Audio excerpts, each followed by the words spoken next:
representative of the Fight Back Foundation. They want their bond money. Something we really care about.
All right, this is the case of State against Rittenhouse. The state appears by Assistant District Attorneys Thomas Binger and Jim Krause. Good morning, Your Honor. Mr. Rittenhouse appears in person, represented by Attorney Mark Richards, Corey Shirapasi, and Natalie Wisco. All right, and we've got a few technical problems this morning, and I'm on a different network than usual, which... Ms. Motley, you have your hand up? What's up? Sorry, I was turning up my volume. Oh, okay, no problem. Yeah, I'm on a different network. I don't think that'll cause any problems. The ordinary network we use was not coming up. So, and then I had to choose between, and I don't know why, this hasn't happened previously that I can recall. I had to choose between the courtroom view, which is what should be in the center right now, showing all of the lawyers, and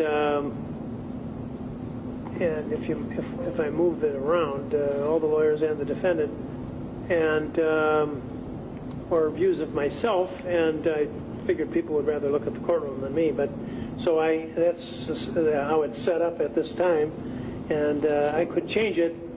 But unless there's some reason, I'm not going to. So that's the technical report. And I'll now ask you folks to update me if there's anything since the last filing, and then we'll start taking on the nuts and bolts of the case and some of these motions which have been filed. So, Mr. Binger, have you got anything?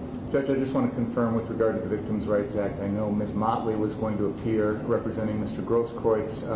John Huber, the father of Anthony Huber, had been appearing in the past along with attorney Steve Art. I'm not able to see who's on your Zoom connection there, so I just want to make sure that we have everybody that needs to be here. Yeah, I think Mr. Huber is on. I don't see... I'm here, yes. Yeah, and I don't see attorney Arts, and Mr. Grosskreutz is on, and Ms. Motley is on. Is there anybody else appearing? Let me make sure that there's nobody in the waiting room. Your Honor, just for the record, I'm also appear on behalf of the estate of Joseph Rosenthal. Fair enough. All right, and... We're not aware of anyone else who would be appearing, Your Honor. All right, and what else? Other than that, Your Honor, I don't have anything new since the last filing. All right, Mr. Richards. Yeah, I think we're all up to date. Everything was filed. Okay. All right, why don't we take the motions up, and then we'll talk about the progress of the case. The first one that I looked at, and I was received on the first batch, was a state's motion for other acts evidence,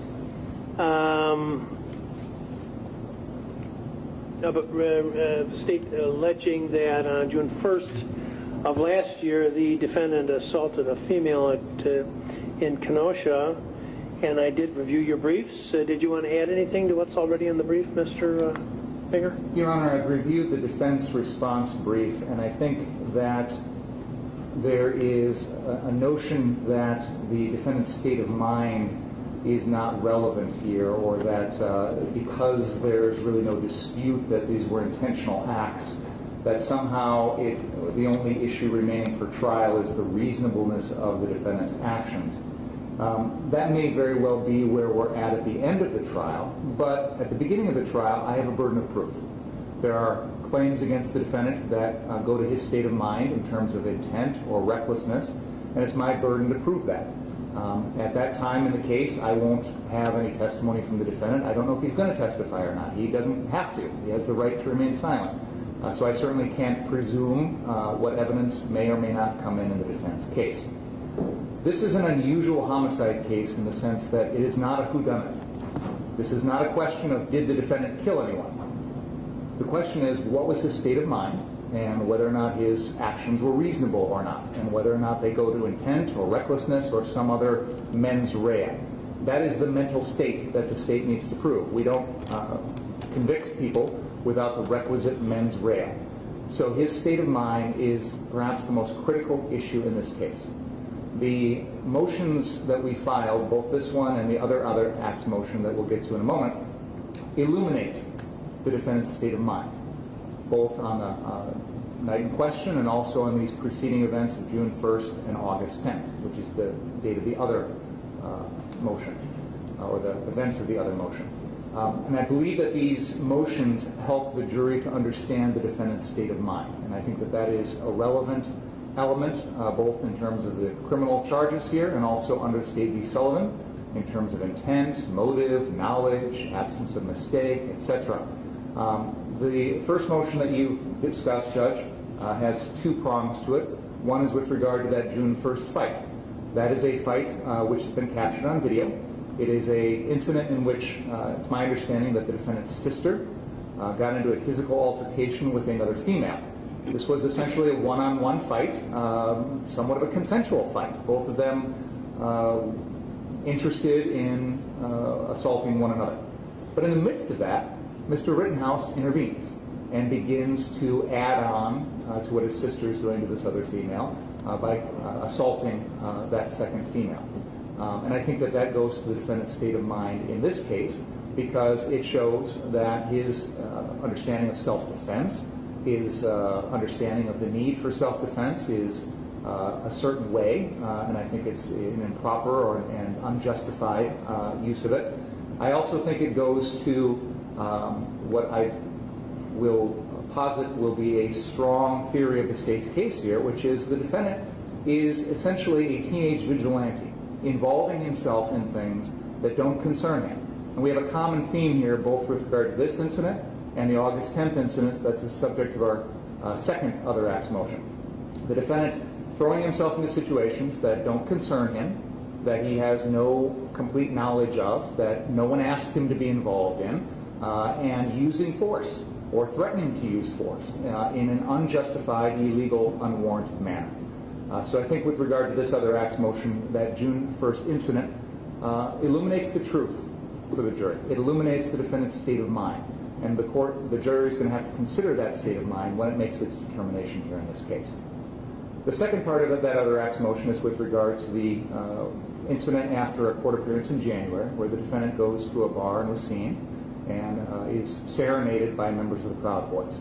Now, we have since learned that those individuals that were serenading the defendant consist of the highest echelon of the Wisconsin Proud Boys chapter, including their leader, their current sergeant at arms, their former sergeant at arms, and other high-ranking members of that organization. This was not a random crossing of paths here in a random bar at a random time where they just happened upon one another.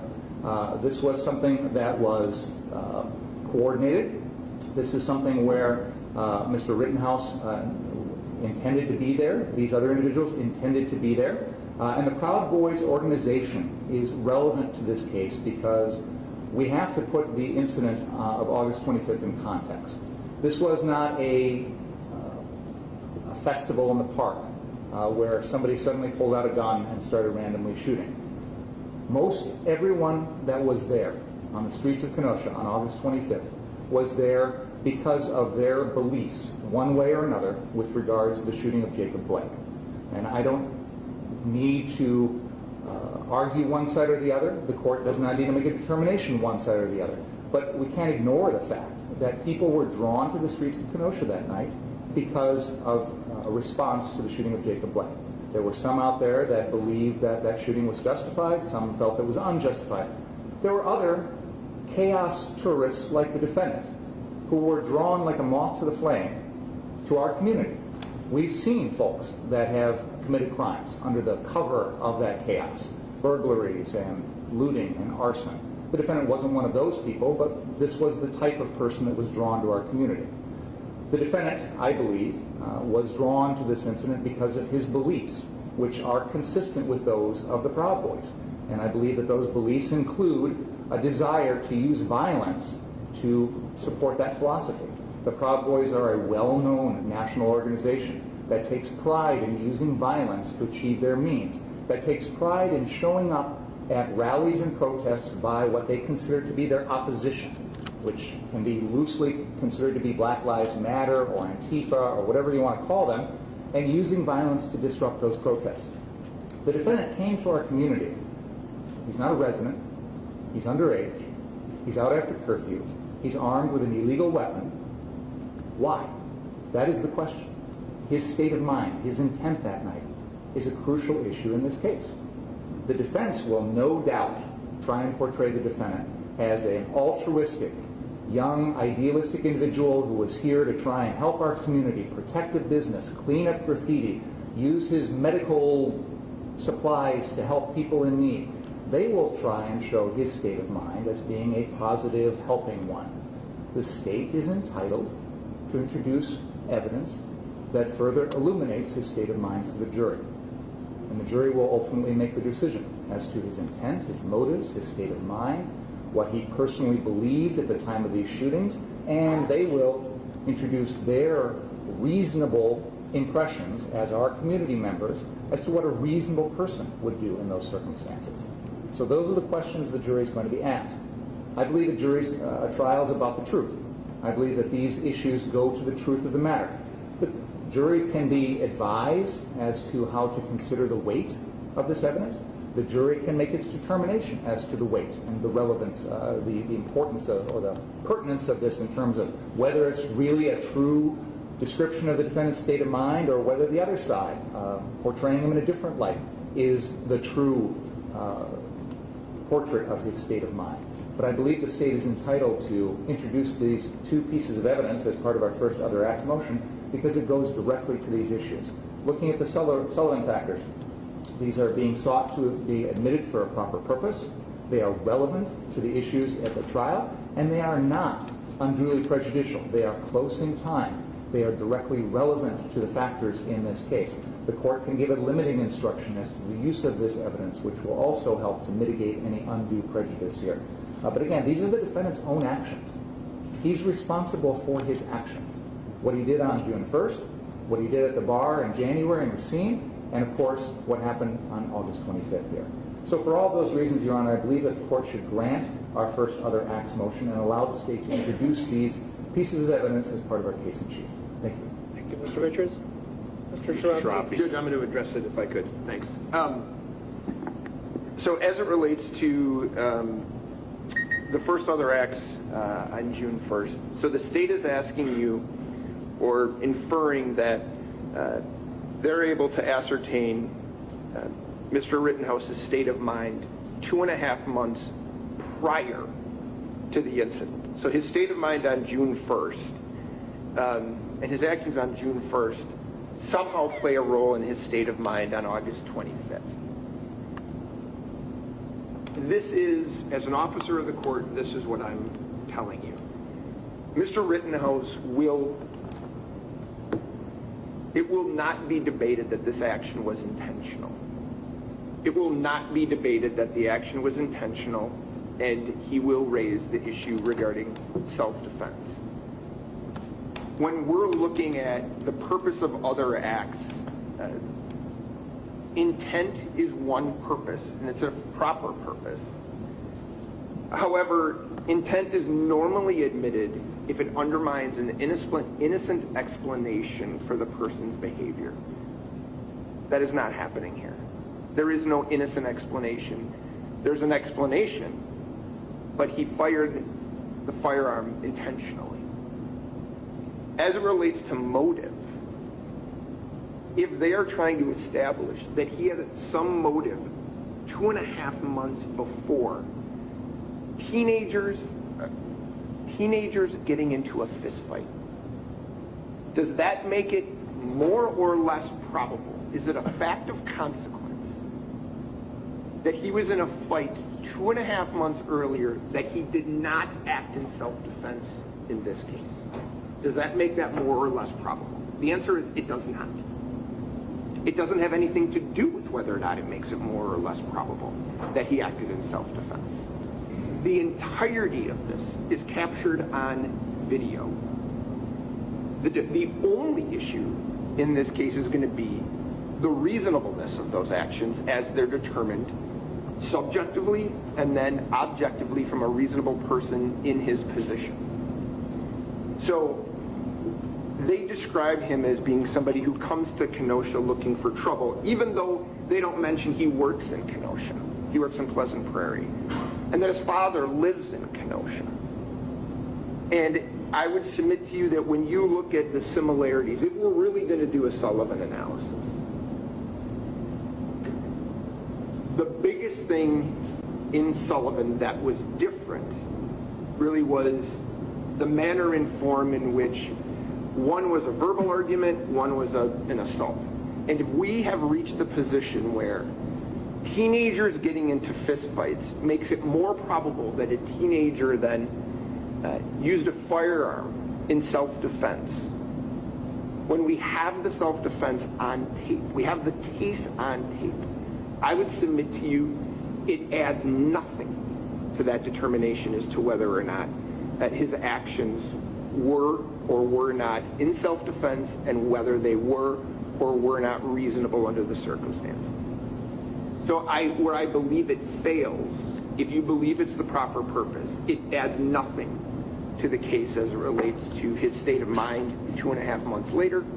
And certainly because this isn't a whodunit, and it wasn't an accident, it is an intentional act with an affirmative defense attached to it. And I don't think under those circumstances, this particular instance has any relevance to that. All right? As it relates to the Proud Boys, I mentioned this in the brief, and Mr. Binger has ignored it. Mr. Binger, what? Mr. Binger has ignored it. For this to be considered by you, there must be evidence by a preponderance that on August 25th, 2020, Kyle Rittenhouse was either a member of the Proud Boys or had loyalties to that group. It is no different than you would make a determination if there was, for example, somebody wanted to introduce evidence of a gang membership. I'm telling you as an officer of the court, we have downloaded Mr. Rittenhouse's cellular phone. We have an expert review that phone. That expert has done an analysis to try to determine if there is anything on that phone related to Proud Boys, militia, white nationalists, Boogaloo Boys, KKK, 3%ers, any type of hate group that you might consider. And the finding was the extraction does not establish that the user belonged to or even had any interest in any malicious style organizations. Mr. Binger has provided you no information whatsoever that on the day in question, August 25th, that Kyle Rittenhouse had any affiliation with that group at all. He's asking that you take and allow evidence to be admitted over 4 months later about a photograph without any information that anything related to this case involved the Proud Boys. There has been nothing. And I have cited for this court cases in my brief related to, for example, gang memberships. And in every one of those cases, the court had to make the finding first, the person is in fact a member of this organization or has loyalties to that organization. You've heard nothing in his brief and nothing in his argument today that would substantiate that on August 25th that fact existed. There has been interviews with witnesses, some of whom are admitted militia members, some of whom are admitted far right-wing have right-wing ideology, to a person none of them had ever heard of, talked to, knew of Kyle Rittenhouse prior to that day. None of them. So there is nothing in this record, and there's nothing that Mr. Binger can point to that should satisfy you to even do this analysis, meaning that there has been a showing by a preponderance that he has any of these affiliations. Okay? So I don't think they get there. However, if you're going to make the considerations as to whether or not they have provided that evidence to you by a preponderance, and we're going to go to the relevance standard, there is nothing that would indicate that any of these shootings were related to, he describes them as the Proud Boys as a racist hate group. There is nothing in this evidence that would support the idea that any one of these shootings was racially based. I mean, we have to remember the 3 people that were shot are white. The only racial statements that were made that's going to be in evidence in this case is of Mr. Rosenbaum. The first person was screaming the N-word during this. That's it. So to admit evidence that because he's a member or has ties to an organization which he's been unable to prove, that this somehow is a motive for the shootings, when unless they can tie that these shootings are somehow racially related to these 3 people, it doesn't add anything to whether or not it was done in self-defense. It is without debate, Judge. All 3 of these people were chasing Kyle Rittenhouse. All of them. That is not debatable. So for them to say the fact that he has, or they believe he has some tie to this organization, without any information that in fact that's the reason that this happened, it doesn't move the ball further down in terms of making something more or less probable, a consequence of fact. If they can't show that this shooting was related to that and argue that's the reason it wasn't in self-defense, I don't think they move the ball. And I think if you're really going to do the Sullivan analysis, what they're talking about is 4 months after the fact, people in a bar, there's no information that Mr. Rittenhouse knew who they were when the photos were taken. But he's having lunch and they're taking pictures. That is somehow close in similarity to what happened on August 25th. As I mentioned in my motion, my response, August 25th has been described as a war zone in Kenosha. The evidence in this case will be multiple people are armed, whether it's militia members, rioters, threats are being made amongst the groups, there's a curfew, there's police presence. You're going to use that and say having lunch and taking photos with people with no tie to that organization is somehow moves the ball toward making it more or less probable this was not done in self-defense. I ask that you consider it, as I said, much like courts consider membership in other organizations. There has to be some tie to it before you would allow it to be admitted. I would finally, in this particular case, talk about the unfair prejudice without a tie to it, without some information that he's part of this group, and without some information that this these shootings were motivated by hate or race, it is, the probative value of that is substantially outweighed by its prejudicial value. We are hoping to try this case on the facts. And to admit evidence that bears nothing moving forward on the case, other than to say he has some ties to some hate group, even though there's no proof the shooting was related to a hate group, I think would wildly prejudice the jury as it relates to the facts of the case. So I don't believe they've, certainly as it relates to the Proud Boys, I don't even think you get to this, Judge, unless Mr. Bringer can point to some indication that on that day there's a connection that he can actually put forth in evidence. But otherwise, I believe the evidence is not relevant. It should not be admitted. The first one is 2.5 months before. The second one is 4 months after. And I don't think it would assist the jury in any way in this case in making that determination, and I would ask that you deny the motion. Thank you. Well, I'll tell you, with respect to both of these requests, I think if I admitted either of these, I'd get reversed. That's the bottom line. I think that the first one, the incident involving the sister, this is clear, in my estimation, it's a propensity evidence. It's an opportunity to suggest to the jurors that he's acted on in a violent way on other occasions, and therefore he acted in a violent way on this occasion. There's no connection between these two events at all. They're totally dislike each other. One involves a fight involving some kids, including the sister of the accused, and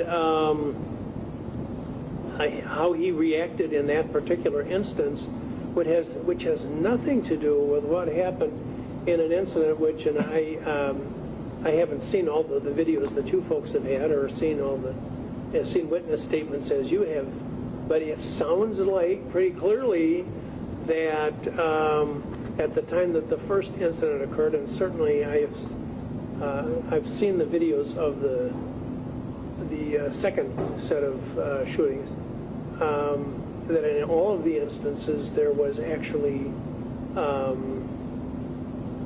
contact between the people leading up to the shooting incidents, and in all of the incidents there was some confrontative behavior, which is certainly subject to multiple interpretations, and I don't want to get into that. That's for the jury. But it's nothing like the incident involving the sister. So this, to me, is clearly propensity evidence. It's exactly the kind of evidence that the rule is designed to prohibit. And as I say, I'm virtually certain that if I admitted this kind of evidence, it would be end up in a reversal if there were a conviction.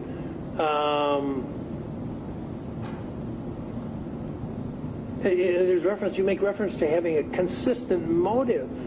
That kind of thing would be more persuasive if there were similar incidents in which there were demonstrated consistent motive. If the defendant would have gotten up on the top of the high school across the street, and every time a person who appeared to be a member of a disagreeing group walked by, he'd take a shot at him. That kind of behavior would be a consistent motive, and would be very definitely admissible. But I don't see any connection here at all. So that request is denied. While I agree with you that you have the burden of proof, and you can't, and the defense cannot head off your evidence by saying we're going to acknowledge this was a willful shooting, I agree with you there. I also have to be open to the voice of reason in terms of how the case is shaping up, and I don't think there's any doubt about the fact that the defense is clearly conceding the issue, and the law is also clear that when that's the case, the judge has to look at it a little bit differently. Certainly if they walk in here on day of trial and start claiming that it was the acts of shooting were not willful, then I'll take another look at this evidence, although I certainly don't want to suggest to you that there might be a different ruling, but it would put a different light on it for sure. So that request is denied. The Proud Boys evidence, at this point I don't know, and perhaps you have other information which I don't know about, but I don't know whether there was a prearrangement to meet these people or if there was an awareness of who these people were. I have to tell you, I never heard of the Proud Boys before this case. And you cited a Seattle newspaper, and I'm not going to rely on a newspaper account about what an organization is, whether they're a hate-inspired group or whatever they may be. There's such a spectrum of groups in this country, and it seems to be more every day. But and I don't think it's for the courts, except in the most appropriate circumstances, to be making determinations, and certainly not on the basis of an article in a newspaper in Seattle, about what an organization is. But assuming that these people are a known group that is inclined towards violence, and particularly violence of a particular type, again, directed against particular people, there's still no suggestion in the evidence that's been offered to me that this was anything other than a happenstance occurrence. And even if that isn't true, what the scope of the defendant's understanding was, and obviously it is an unfortunate fact that this case has become a surrogate for a lot of emotional reaction that has nothing to do, or little to do, or nothing to do with the issues in the case. But if this man is accused of these crimes, which could send him to prison for life, and he encounters some people who embrace him and start to, can we take pictures with you, and somehow make him feel better about himself, and he reacts by smiling with them and taking some pictures, for me to let that in as evidence of a motive that existed 4 months earlier, can't see it. Absolutely not. Again, I would expect to be reversed if I did that. I don't know anything about the hand gesture. Again, that's another thing I never heard about before it came up in the context of this case.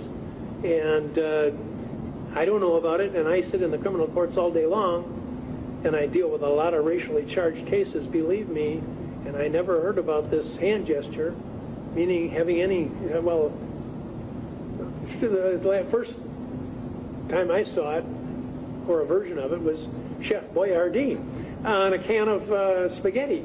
Your Honor, if I could just briefly go ahead. supplement. Go ahead. We're not alleging Chef Boyardee's a member of the Proud Boys, by the way. But two things. First of all, this was not a happenstance random meeting. In fact, according to a New Yorker article, which interviewed various... Hold on. But they interviewed various people involved, and including members of the Rittenhouse family and their supporters. The defendant went to Miami on January 12th of this year and was picked up at the airport by the president of the National Proud Boys organization, who took him out to lunch. That was intentional. So this is consistent, this is a pattern, this is not a random meeting at Pudgy's Bar in the scene. When was the event?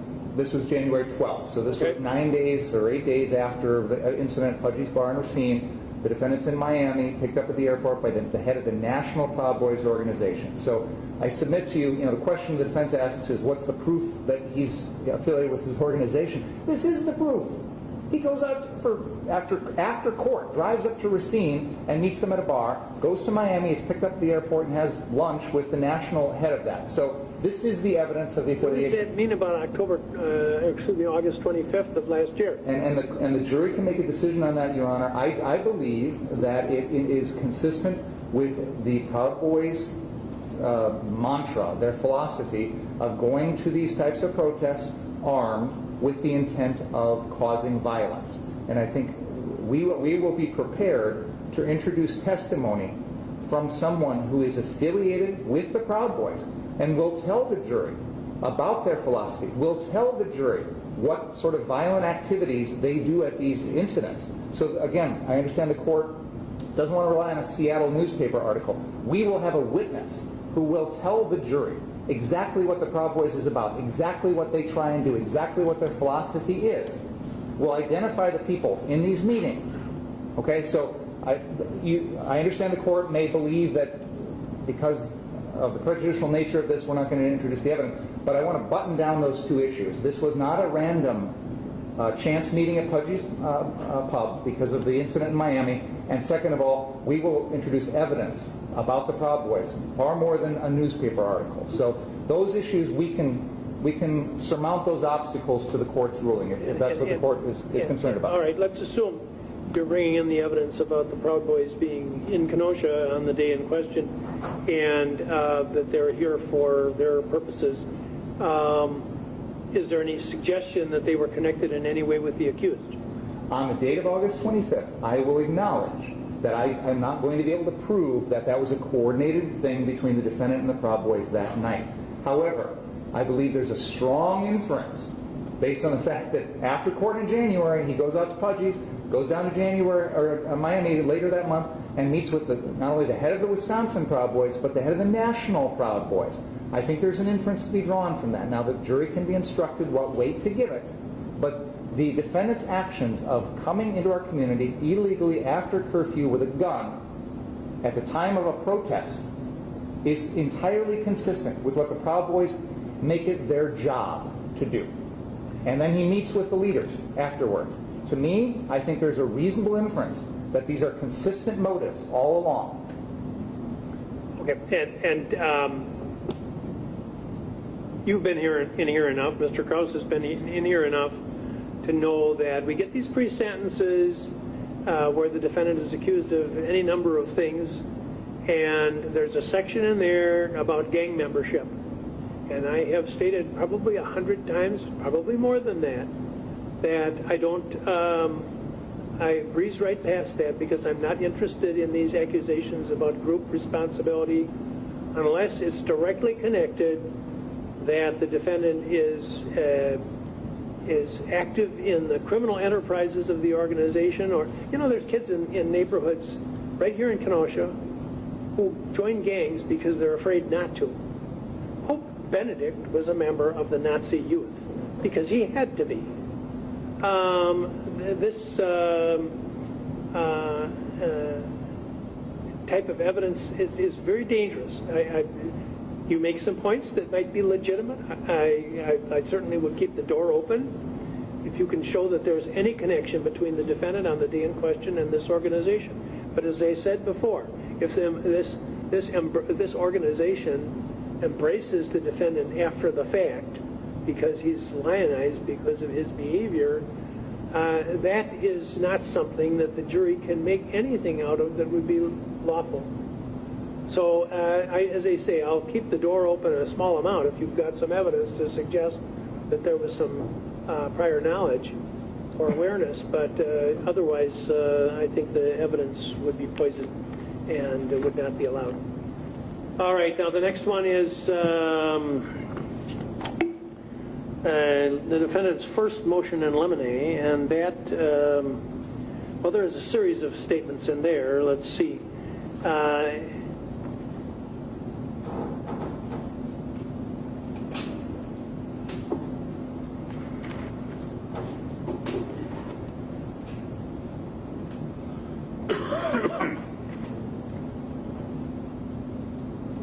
He's asking that the state be prohibited from the Pudgy's incident. That's in point 3, and I've already discussed that. The money, the evidence that where the source of the funds with which Mr. Rittenhouse purchased the firearm is that he wants to prevent that from being offered. Is that any reason you want to offer that evidence? Absolutely, Your Honor. The defendant is charged with illegally possessing a firearm. The circumstances under which he possessed that firearm are directly relevant to that charge. So how he obtained it, how he purchased it, the circumstances under which he purchased it, how he paid for it, etc., all of that is relevant. I believe that there will be testimony with regard to this. I don't think there's any dispute that the defendant turned around and used his stimulus check very shortly thereafter to go up to Ladysmith, Wisconsin with his good friend Dominic Black, and used essentially gave the money to Mr. Black, who then purchased it on behalf of the defendant because the defendant was 17. He can't legally purchase or own a firearm. What is the source of the funds? How is that relevant? It's relevant, Your Honor, because Mr. Black was working essentially as a straw purchaser here, Your Honor. That's a separate issue. What he's asking and not be allowed is evidence about the fact that he used the stimulus money to buy the gun. Where's the probative value of that? Well, Your Honor, I think it paints the picture for the jury of how this transaction occurred. How does Mr. Rittenhouse come into this money? It's a lot of money. We're not talking about $50 here. We're talking about $800 or thereabouts. So it's a large sum of money. Mr. Actually, Rittenhouse, you're providing the explanation. I would think that you'd want to offer where did he get this money? I don't understand. we can leave the question open for the jury, Your Honor, and we can let them try and speculate if they want to, but since we already know the answer, why not tell them the truth? I tell them anything. I mean, he had money. He certainly had a job as a lifeguard or something, I read. I don't know that he had that job at that particular time, Your Honor. No. I don't want to get into I mean, the defense is going to talk about his work as a lifeguard. We've already heard reference to him, working in our community, although he worked in Pleasant Prairie. But what is the relevance of the stimulus money being used for that as opposed to being used for drugs or for new musical instrument or a boombox, or is it? I don't know. If we want to cut off reference to that, is that a current term, boombox? I don't know. If we want to cut off reference to that, Your Honor, then why don't we just cut off reference to the defendant working in Pleasant Prairie as a lifeguard too? You haven't given me a reason. Well, I think it's the same issue. I think it's the same. It's two sides of the same coin, Your Honor. Yeah, I would tell you that I don't think it's a big deal, but I do think the defense is correct that it doesn't sound to have much relevance. I also don't. You're suggesting that the reason he's trying to do it is to denigrate the defendant for not using the stimulus money for a more altruistic purpose. I would imagine that some percentage of the American people who got money used it for altruistic purposes, but I would bet most didn't, including some who probably spent it on illegal drugs. I just don't see how it goes to any element that's in dispute here. I mean, it's just, I think it is to denigrate him, to try and paint him bad, and that's why they put it in the Washington Post article. I believe that's where it was gotten, or the New York. Washington Post article. I did, by the way, read that New Yorker magazine article that you mentioned, but I didn't read. I don't think it's an issue of denigrating or making him look positive. The stimulus money was intended to stimulate our economy. It was designed to be spent at various locations, whether you go out and you buy groceries, or you spend it on your rent, or you buy a gun. It certainly benefited the Ace Hardware and Ladysmith to sell that gun. There's nothing wrong with that. Gun ownership is legal in our country.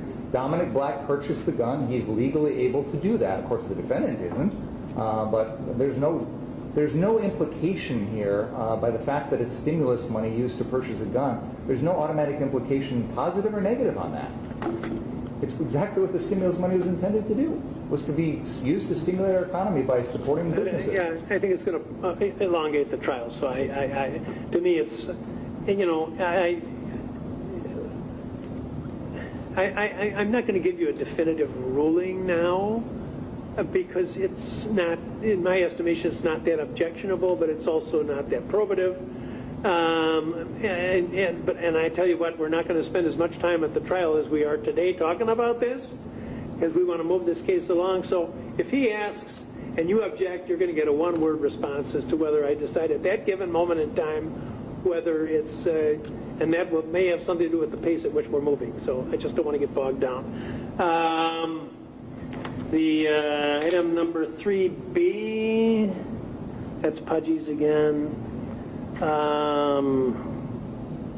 Your Honor, I think 1 and 3 in the motion in limine are covered by your ruling on the other acts motion, so I don't know that we need to spend more time on it. Judge, I think it's everything then. I think this was filed before the state filed their other acts motion. All right. So it was kind of done preemptively. So we're all done with this? We are. Yep. Motion to admit evidence. That is evidence of whether, because Joseph Rosenbaum had been convicted of child sex offense and went to prison for it, I guess three different times. You can start talking with an extreme bias towards denying your request. Understood, Your Honor. Okay. Your Honor, his status as a felony offender is relevant in this case because based upon the facts of that evening and his conduct. When Mr. Rosenbaum was on the scene on the 25th, he made threats to numerous people, including my client and Mr. Balch, where he specifically said, if I get you alone, I'm going to kill you. And that happened earlier in the evening. It's reported. I received that discovery from the government. It was from an FBI agent who interviewed Mr. Balch. Mr. Rosenbaum made other threats about not being afraid to go back to jail. He stated, I just got out that day, which was overheard by my client. And ultimately what ends up happening, and it's on the video, my client is walking down the street, Sheridan Road, towards what I would refer to as car source 3, where the first shooting occurs. As he's walking down that road, Mr. Rosenbaum becomes aware of Kyle. He's been called and asked to go there to potentially put out fires that people are starting at that location. He asks for... You say you're talking about my the client. accused. Okay, go ahead. He asks for a fire extinguisher from the gas station at the corner of 60th and Sheridan Road. Somebody provides him a fire extinguisher. He takes off in the direction of 63rd and Sheridan Road, car source number 3. As he's going to that location, Mr. Rosenbaum and Mr. Zeminski are seen on video behind him. And in front of him. My client starts off behind him, goes past them. As my client passes Mr. Rosenbaum has his face covered with his shirt in a ninja type mask, not a COVID mask. It has over the top of his head and a slit for his eyes, hiding his identity. As my client goes by him, there's statements of get him, kill him, things like that. Whatever is said, it's in dispute, but there's something clearly said. As my client is aware that he is being chased, he's also being followed by a reporter by the name of Richard McGinnis. As he's being chased, McGinnis follows him. My client runs into the lot of car source 3. Right before he enters the lot, he's being chased. He drops the fire extinguisher so that he can get away faster, I would submit.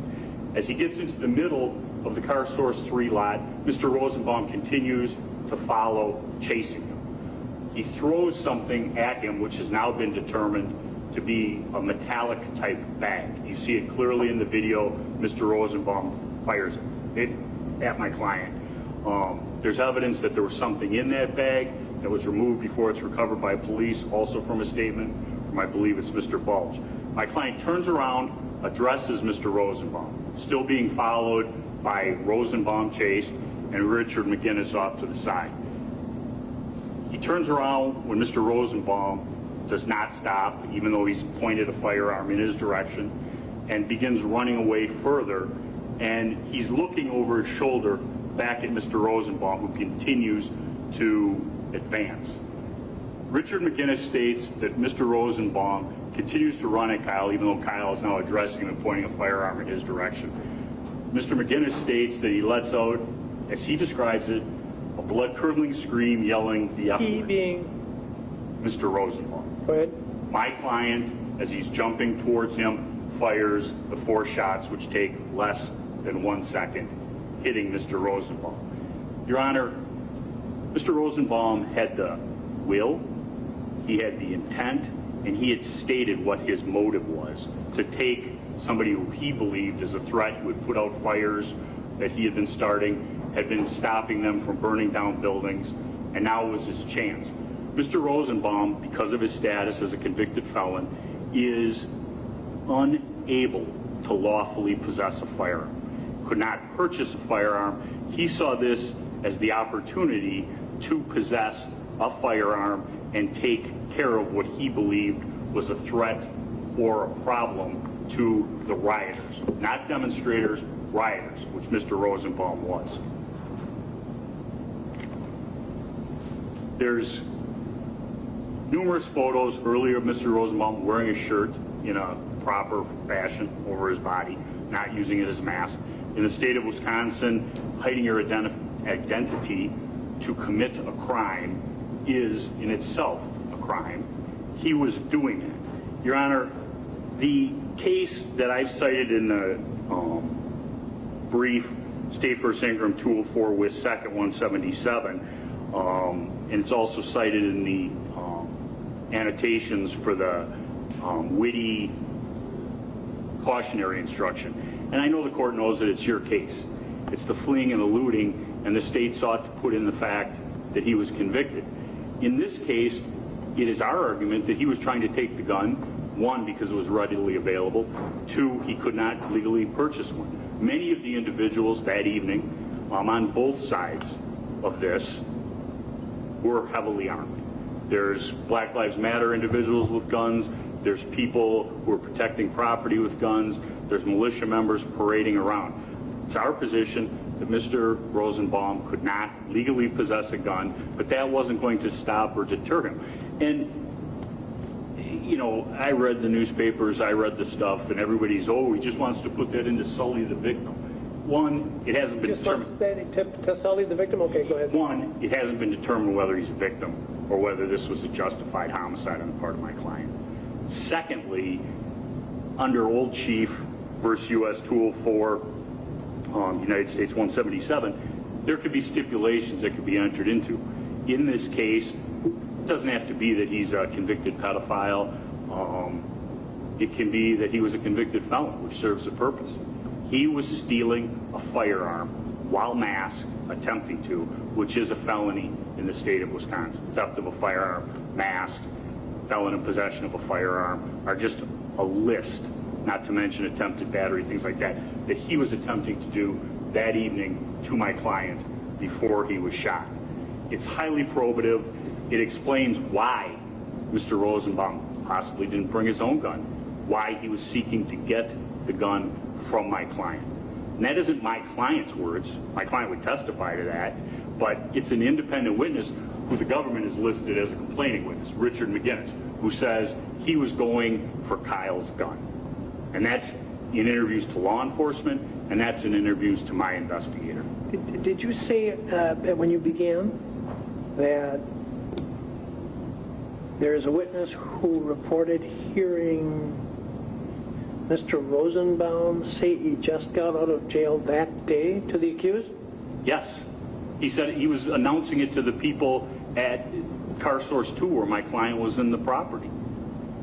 And it wasn't jail. He had gotten out of a mental institution, what is the evidence, I think. Well, what the institution he was in was not important. What the what the decedent allegedly said is the important thing. He allegedly said what?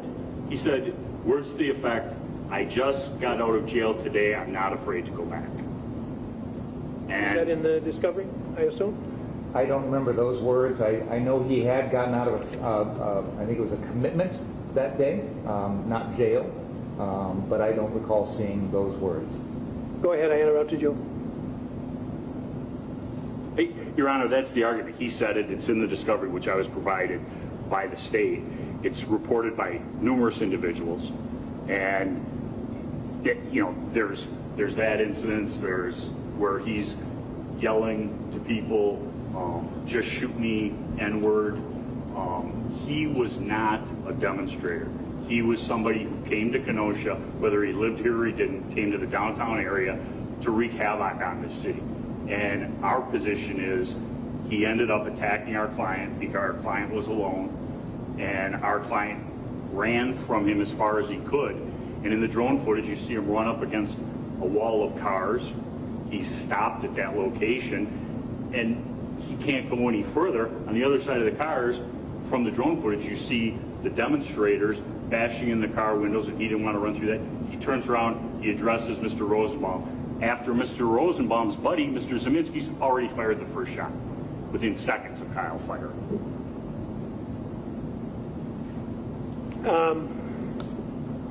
Mr. Baer. Judge, there are a lot of people out there commenting on this case that are happy that Kyle Rittenhouse killed a pedophile. And that's the danger here. We don't want the jury to make a determination that somehow this was justified because it got one child molester off the streets. That is not what was going on here. I want to clarify that Kyle Rittenhouse knew none of this. Knew none of this at the time of this incident. Had no idea that Joseph Rosenbaum had ever been convicted of a felon, had no idea he was a sex offender or anything like that. So this doesn't go to Kyle Rittenhouse's state of mind. And that's important for self-defense. This is not a subjective issue. This is not a reasonable issue. It does not go to self-defense at all because there's no evidence Kyle Rittenhouse knew anything about Joseph Rosenbaum's history that night. They had never crossed paths before that night. They'd never met. And I agree with you on all of what those points that you're making. I guess I'm struggling with, and as you recall, I started by saying that I had extreme bias against the defense position. But I'm struggling now a little bit because I'm hearing about this statement allegedly made by Mr. Rosenbaum about having just gotten out that day and not afraid to go back. If that is in fact testimony that's going to be offered at the trial, it does put a different light on it. Not about whether he's. I would be surprised if I would admit evidence that he was a sex offender, or that he had, the number of times he had gone to prison, or the revocations. However, if indeed there's evidence produced that he had made the statement about just having gotten out that day, that certainly does put a little bit of a different light about it. So you don't have to convince me that about not what was in the mind of the accused, other than the statement allegedly made that he had just gotten out that day. And so why don't you argue on that point? Sure, Your Honor. With regard to the motive that Joseph Rosenbaum had that evening when he confronted the defendant, because that's where this really goes to. The defense wants to argue that his motivation in confronting the defendant was, among many other things, which counsel's just detailed, a desire to obtain the defendant's gun because Mr. Rosenbaum couldn't get the gun any legal way. That is really what this is. He's a felon, so he can't go to Dunham's or Gander Mountain and buy a gun. He's got to steal it. That's the only reason why this fact of his felony conviction could possibly come in a trial, is to show that motive. So, how plausible is that motive? First of all, we have no evidence that Joseph Rosenbaum wanted a gun that night. None whatsoever. No one is going to testify that he ever tried to get a gun since his last felony conviction, that he ever said he wanted a gun that night, that he ever said anything about wanting to get armed that night. There is nothing in this record as to him saying anything about his motivations with regard to a gun. Second of all, counsel's acknowledged everybody had guns that night. In fact, earlier in this hearing, counsel referenced a racist statement that Mr. Rosenbaum said. That is on video. Everybody's seen it here in the court. And it's clear Mr. Rosenbaum is walking up to individuals that are similarly armed to Mr. Rittenhouse, that are openly carrying AR-15 style assault rifles slung around their shoulders. He gets in their face, and he is challenging them. This happens on the videos. Now, does Mr. Rosenbaum at any point reach for anyone's gun in that situation? No. Does he try and take it away from anyone? Does he say, let me have that gun? Does he say anything about a gun? No. So I posit, Your Honor, that if Mr. Rosenbaum showed up randomly in Kenosha that night, after having been released, and decided, this is the night of all nights, I need to go get myself a gun because I can't buy it at the store. If he really wanted to steal it, he had the entire evening to steal it from countless people. But he wasn't chasing after Mr. Rittenhouse because he wanted to steal Mr. Rittenhouse's gun. Counsel's already detailed numerous allegations or parts of this story that the defense will try and introduce evidence on that suggests that there were other reasons why Mr. Rosenbaum may or may not have been chasing Mr. Rittenhouse. And by the way, I don't concede the narrative that counsel laid out about the facts here, because I think there's more to the story, which we'll get at trial.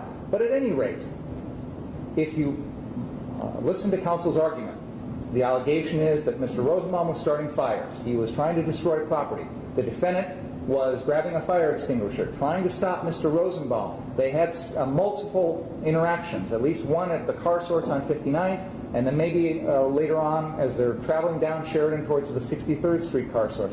At any rate, those are all potential explanations why Mr. Rosenbaum may have had a motive to do what he did that night.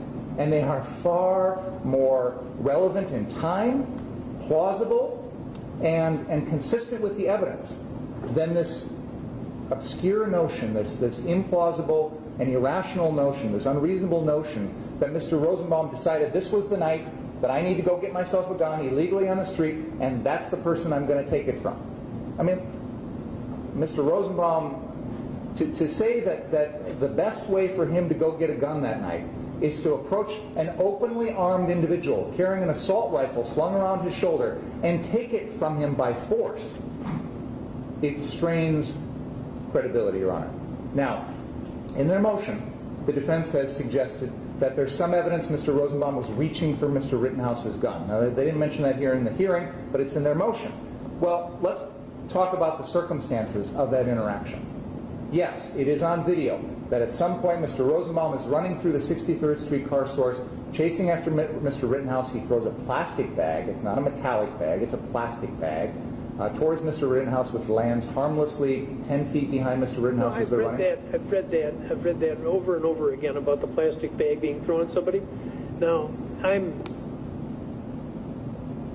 if I throw a plastic bag at you, I guarantee it's not going to hit you. And that would be true if you're standing 2 feet ahead of me. So I guess I'm interested in what the images show about the course of the plastic bag. I mean, did it just project a foot and then drop to the ground? Or did it act like a missile in the direction of the accused? There was something inside the plastic bag. There was something inside of it. We've never been able to determine exactly what it was because it was not recovered in evidence. This was a scene where, obviously, because of all the chaos and situation... The point is that it's shown on video. It flies into the air. This is not just a plastic bag, which is what the complaint says, a plastic bag. Sure. It flies into the air. It lands about 10 feet behind the defendant as the defendant is running away. I don't think anyone can reasonably argue that it was a risk to cause bodily harm at any level to the defendant. I suspect Mr. Rosenbaum threw it out of frustration or anger, but it's not a reasonable threat to the defendant's safety. My question has been answered. Okay. So then what happens is these individuals run between some parked cars, and there's an allegation in the defense motion that Mr. Rosenbaum is reaching towards the defendant's gun, may have come into contact with the gun, although there's no physical evidence to support that. But at any rate, why is Mr. Rosenbaum allegedly doing that? We don't know. We don't have any statements from him. We have speculation from witnesses. We can speculate by watching the video, but that is all that is pure speculation. Now, I submit that in that circumstance, the most reasonable explanation why Mr. Rosenbaum may have been doing that is the same thing any of us would do if someone pulled a gun on us, is probably try and defend ourselves by pushing the gun away or knocking it away or anything like that. But the notion that in that moment he thought to himself, I'm a felon, I can't go to the store and buy a gun, so I'm going to take it away from this random individual on the street, is utterly preposterous, Your Honor. So I don't think there's any plausibility here. I don't think there's any evidence as to the Sullivan factors of motive, intent, knowledge, anything along those lines here, because we simply don't know. And Mr. Rosenbaum, obviously, is not in a position to answer any of these questions because he's deceased. So we're talking about the motives of someone who can't defend themselves, can't respond to any of this, and that is completely improper. Your Honor, just briefly in response to some of the more interesting points Mr. Binger made. One, the evidence is timely. It's part of what happened that evening. Two, Mr. Binger talks about there were other incidences where he was with individuals going at them who were armed with AR-15s. The very distinctive thing between those incidents at the gas station on 60th and Sheridan Road and the situation between my client and Mr. Rosenbaum are, my client was alone, it was not well lit. At the gas station where Mr. Rosenbaum is going nuts, yelling, shoot me in, repeatedly, he has to be held back from those individuals with guns. And there are numerous individuals. It's no individual standing alone. He's going at them. The threat regarding I just got out of jail and I'm not afraid to go back was earlier in the evening at Car Source 2. The bag incident the state can talk about it not being or meaning anything. It was a metallic bag. You can clearly see it fly through the air, lit up from the lights that were in that area. And the client will testify that he had seen Mr. Rosenbaum, this is on video, right in front of car source number 2, walking down the road with a huge chain that had been taken off a trailer that Mr. Rosenbaum and other individuals had threatened. So he knows he has something metallic. And he talks about Mr. Rosenbaum defending himself and it being rational. Your Honor, it's not rational to chase somebody unarmed with a firearm. But he chose to do that. And he lives or dies with the consequences. In this case, he died with the consequences, trying to take a firearm from an armed individual. And we can say, the state can say it's speculation, and I can say it's not speculation. He wanted a firearm. That's why he was masked, and that's why he attacked someone who was by themselves, who was on the other side. Well, I certainly you're welcome to pursue the evidence and attempt to prove that the decedent was attempting to take the gun from the accused. But I think that he was that there are a universe of motivations that Mr. Rosenbaum could have had, and to invite the jury to speculate that it was because he couldn't legally acquire one, that's too much for me. So I'm gonna grant the. I guess it comes in here as a request on your part to admit that evidence, and I'm going to deny that request.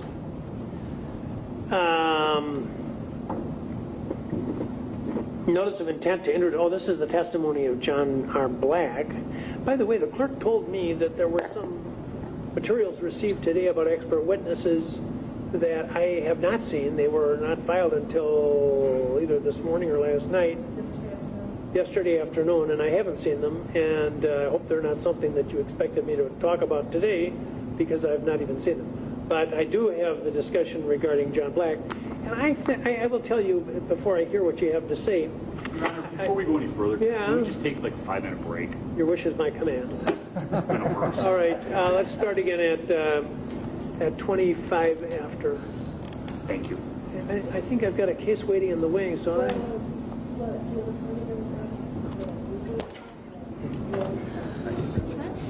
Who does?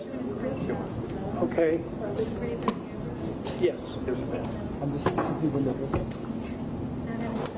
Okay. I was actually at one. Well, never mind. I was going to try to cover my tracks now, but.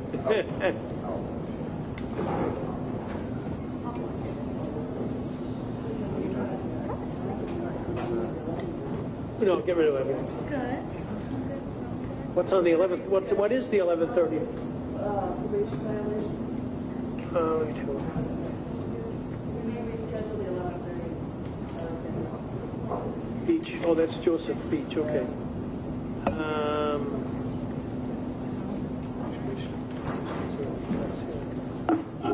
This is a request for additional time, so I really should hear that. Let's hear that right at when we get back. Once it's set for 11:30? Yes. Well, let's see if we'll move it up.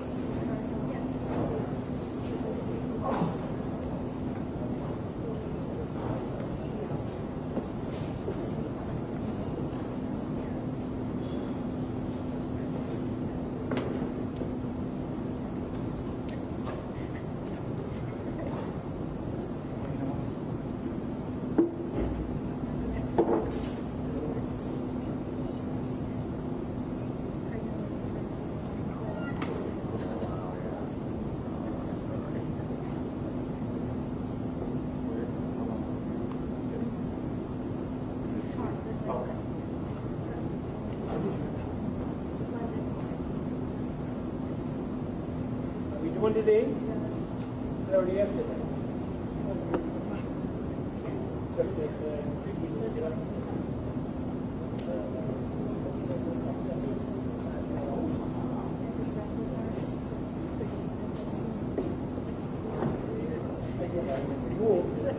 operate all my own babies.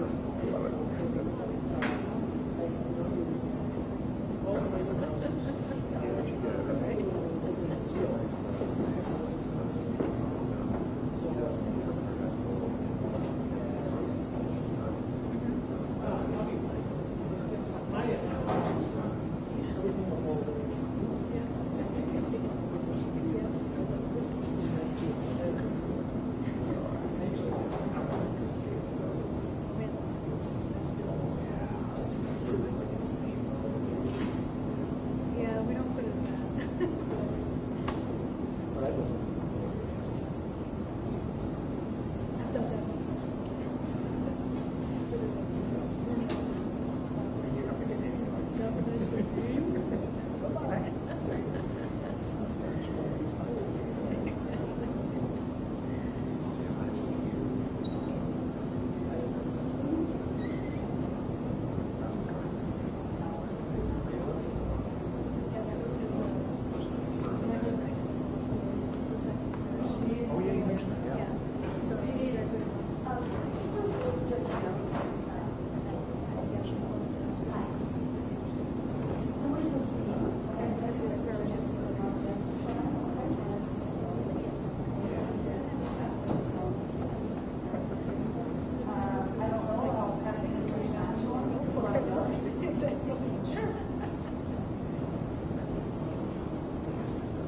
The other guard was like,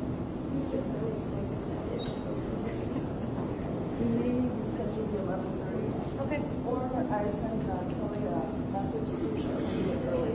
okay. You look sharp today. I'm so used to seeing you in Flip-flops and other attire. see, I set the bar real low. So then I show up like wearing a cheap, not well-fitting suit. That's like way up here. You outdone yourself. After a trial, I think I had height extremely similar to that. We'll have to not coordinate. My You have black express as well? no, I'm not nearly as fashionable as Tom. Nor do I have the lapel pin. I actually was given a set of lapel pins and cufflinks when I graduated from undergrad from my then girlfriend's parents. I just sort of enrolled in store to ship them. So then I was left in this weird position. He'd already broken up. It was kind of a strange situation. So I was like, hey, you know. It's like a Larry David Kirby right there. It's one of those things where it's like, you know, I got 3 months left of undergrad. We'll just stay together and we'll just try to go our separate ways. And yeah, we got me these really nice cufflinks and, you know. I have cufflinks from home from that place. The Oh. only reason I know that is because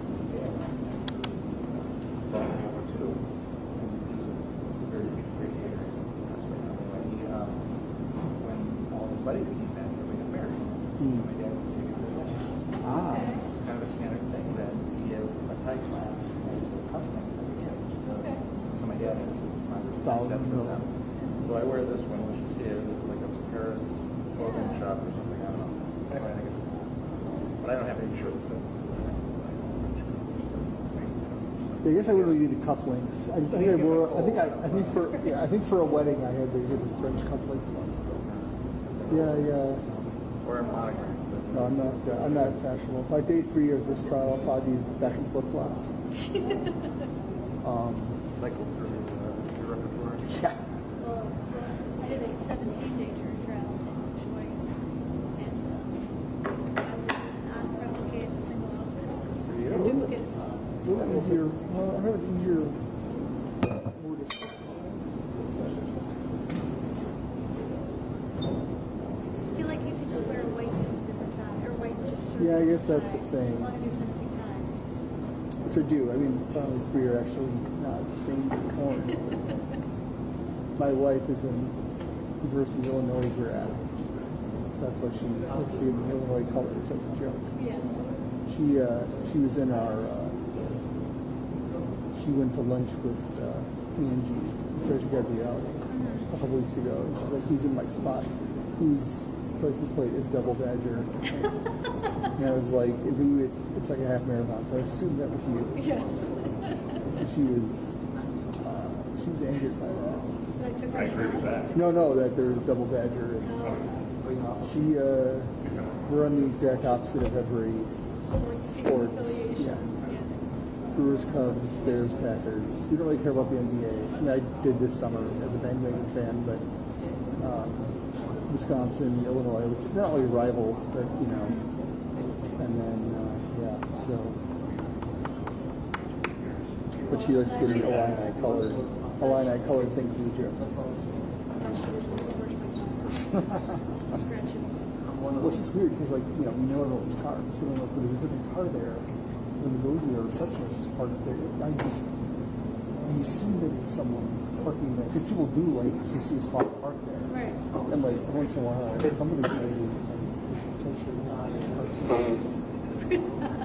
the cultures. So it's real. But What do you guys want to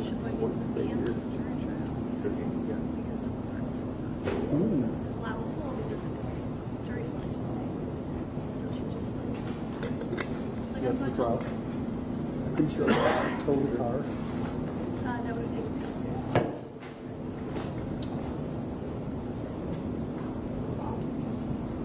Yeah.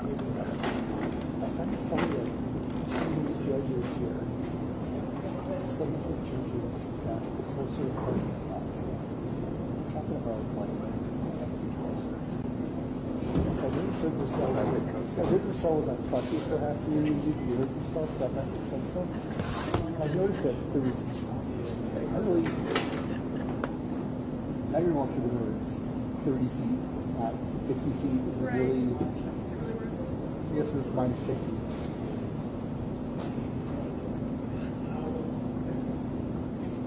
See that?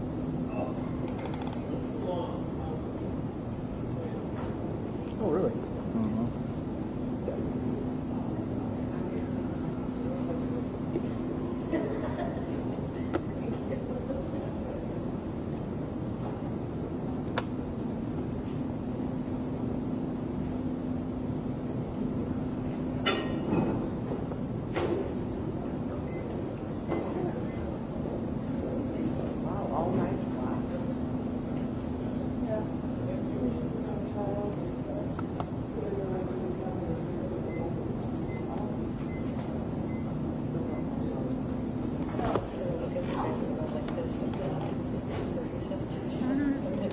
I do thank Mark for asking for one.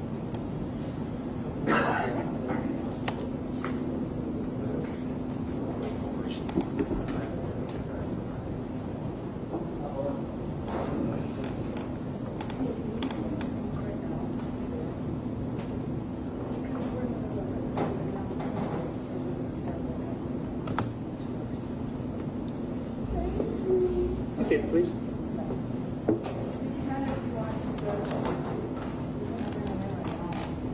Well, yeah, let's do that. We're going to take one short case. Physically bring him in? No. Oh, into the Zoom? Okay. That's why I stuck around. Oh, you were here to watch my performance. They're not that interesting.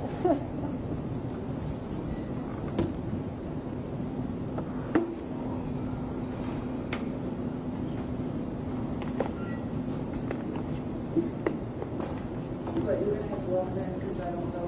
Okay. Let's see.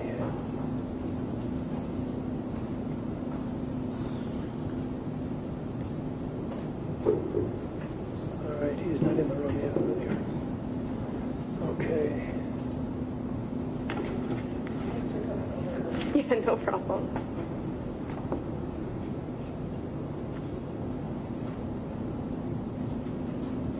Jail administration. Well, there he is. All right. Oh, he's in. Oh, that's Mr. Thompson, I think, in Racine. Oh, I told them that we were. Mr. Thompson and Racine, yeah, that we're going to have to adjourn that case because I'm occupied with another case, and Mr. Prosecutor is not able to. Yeah, he's with Judge Repechek, so we're going to have to reschedule Mr. Thompson's case. So I apologize, Mr. Thompson, to you and to your lawyer. We will do, however, the case in Kenosha of the state against Joseph Beach, and. Let's see, we've got the Assistant Attorney Alexandra Smathers here in the court, and I don't believe Mr. Yeah, but I don't think he has a lawyer. Do you have? Oh, here we are. Attorney Liebman is here on behalf of the defendant, and it is here on a probation review of the Department of Corrections. I don't think the agent is on the line. That didn't work. Okay, I tried to increase his size, and that didn't work.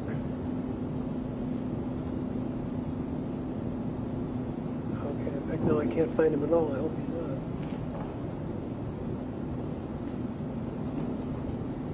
Oh, here he is. Mr. Beach there's a request to order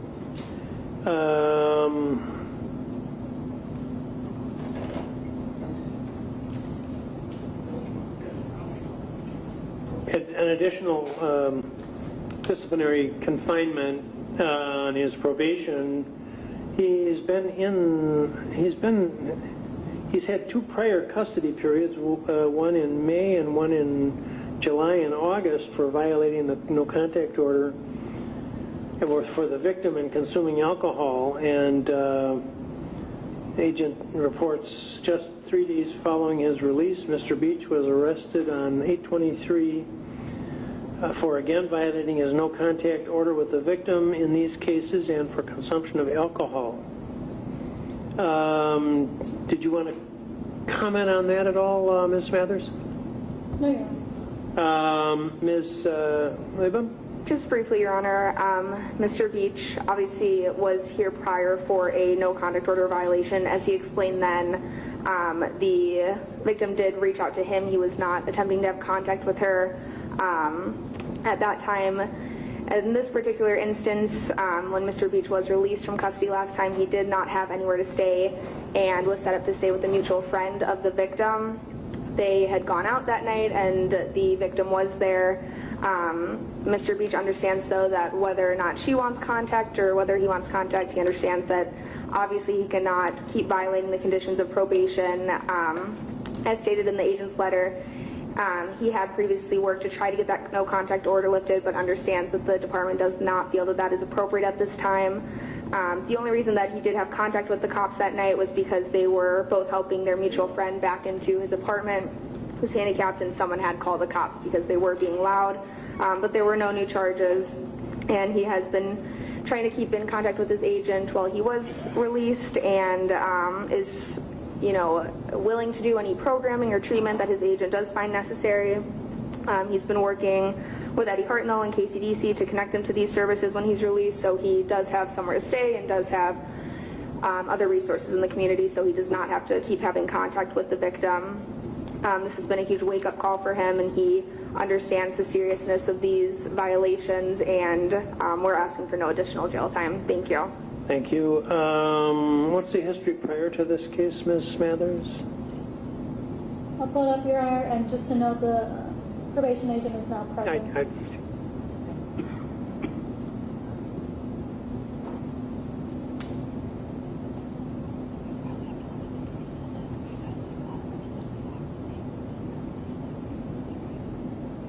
Yeah, I do know he has a significant history, much of which is out of state. As for Kenosha, he's on probation for this false imprisonment, domestic violence, strangulation, suffocation, domestic violence. The rest is all out of state. It's detailed in the PSI, which I'm pulling up right now.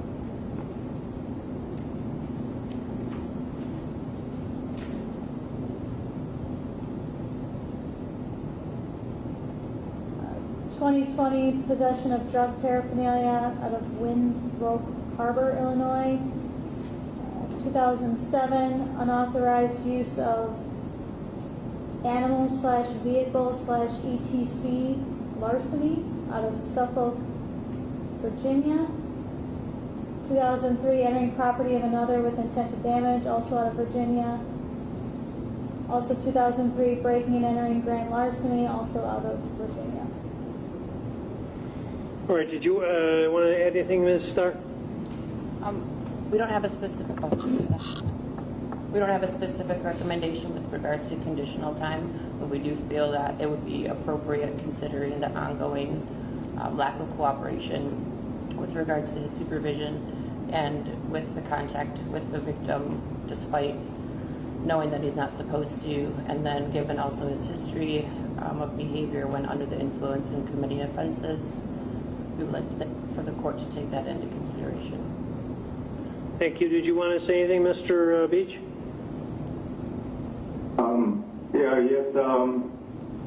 I now understand that I messed up a lot of times in a short amount of period of time. I have, in the past, such as the last time, I was just, I didn't have really any stability, and Tracy the victim was trying to help me, and we both understood that we shouldn't have been there with each other. But we were trying to get our relationship resolved and everything, but I do understand that this is a big wake-up call to the fact that I don't want to keep on living this jail life, especially over something I can take control of, and hopefully with the courts or with my probation officer, eventually time get lifted, on her standards. I'm done seeing the victim. And I know I've been hit many a time, but this is a big wake-up call for me. I just want to get my life in order. I know I have an alcohol problem. The alcoholics know it. You're responsible for your behavior. I don't want to hear about the alcohol. That's totally under your control, sir. I don't care what anybody else tells you. It's under your control. I know. You don't like the jail life? Stop committing violations of the court's orders. Those orders were put in place. We don't put them on everybody. We put them on you because you were slapping a woman around. You've got a criminal history, and you're now adding up enough time on disciplinary that the next step for probation may be revocation, and then you'll risk going to prison. So you'd better shape up accordingly and do exactly what is expected of you, and stop if the alcohol is causing, you're not supposed to drink. That's probably a condition by the department, and I will enforce it if you violate that. So no more episodes. You're to be confined in the county jail until the 21st of December. I think that's November. I think that's a total of 90 days from the day of his arrest. The number of days until the 21st of November. Anything else? No, thank you. May I ask a question? Go ahead. No, you can't have contact. Oh, I know. I was just wondering, is this additional jail time that you're giving me? And It is, because you don't haven't done what you were told to do. Okay, and just one more thing. Am I being what you call revocated, or? No, you're not being revoked right now, but you're cruising that way because you're using up all your disciplinary time. So stop violating. I put you on probation. Yes, I put you on probation because you were going to do better, and I'm not seeing it. So do what you were committed to doing, and then you'll avoid having to make further visits to see me. Anything else? I promise, Your Honor. And upon November, whenever I get released, what happens after I get released? Talk with Ms. Starr. Just do what you're told, and you won't have any problems. I've got to go, sir. I've got another don't know case. how- Thanks, Mr. Beach. Would you tell the officer your hearing is over, Sir? please? One more. Go ahead, one more. I just don't know how to get a hold of Miss Starr while I'm incarcerated. She'll get in touch with you. Okay. Thank you, Mr. Beach. Thank you. Have a great day. Bud, You too. regulation.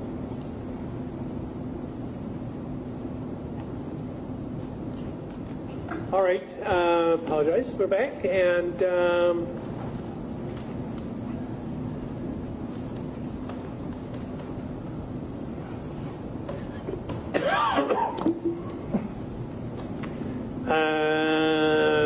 I think the last thing was, this state's witness list. And I have to say, when I saw it, it did bring to mind the very case that the defense cited, State against Irby, when the discovery first came in. And I'm old enough that I remember when they changed the law, and the prosecutor laid a heavy list on the accused of every name in the community or something, and the Supreme Court says you can't do that. So I don't want to take too much time on this. Have you narrowed down this 175 witness list? Judge, we were on the motion with Mr. Black. Oh, we were, but now that I'm talking about And this, then we skipped a couple extra. we did, and we'll come back on Mr. Black. I must have turned my page when I took the break. Yeah, but let's talk about the 175 witnesses. Has that been slimmed down? Yes, so Attorney Binger did send the numbers of individuals that we are more likely to call. Okay. That, of course, may change as we get closer to trial, but we have narrowed it down in private, of course. We do want to be more expansive on our list, just in case something comes up that was unanticipated, and that way there's not a dispute at trial that a witness was not listed. But we have privately narrowed it. Satisfactorily? On one aspect. They've put it down to, I believe, if I counted correctly, 27 witnesses. Okay? And I can live with that, but they have not provided addresses. Well, wait a minute now. That I noticed that they claim that they would provide them to you so they didn't get posted on the internet. And did you say, okay, we'll take that, or did you? I was told by Mr. Binger they're in discovery, find them. And is that true? I emailed Mr. Richards yesterday. I gave him a narrowed down list. I said the addresses that we would be providing to him would require us to go through the same 400 plus pages of police reports. What does the statute say? The statute does require us to provide addresses in a written filing with the So court. I can expect that'll be done by Monday at 5. Would you like us to file with the court? I understand your desire to keep it from being filed, and I think that, see, if the defense objects, we'll have a discussion about it. But no, you can do what you did, but you need to send to him the addresses. And By 5 o'clock on Monday. My biggest concern is updated. This has been 13 months ago. People move, things like that, and obviously they're going to have the most up-to-date addresses to get people under subpoena and things like that. Okay, so that's done. Now we were talking about expert witnesses. Now let me just say that my last acquaintanceship with this issue was that and this is a little bit different, some of the issues that are discussed, but ultimately what this witness is being called for, Mr. Black, Dr. Black, what is it? Dr. Black. What Dr. Black, what the defense proposes to bring Dr. Black in is ultimately to show that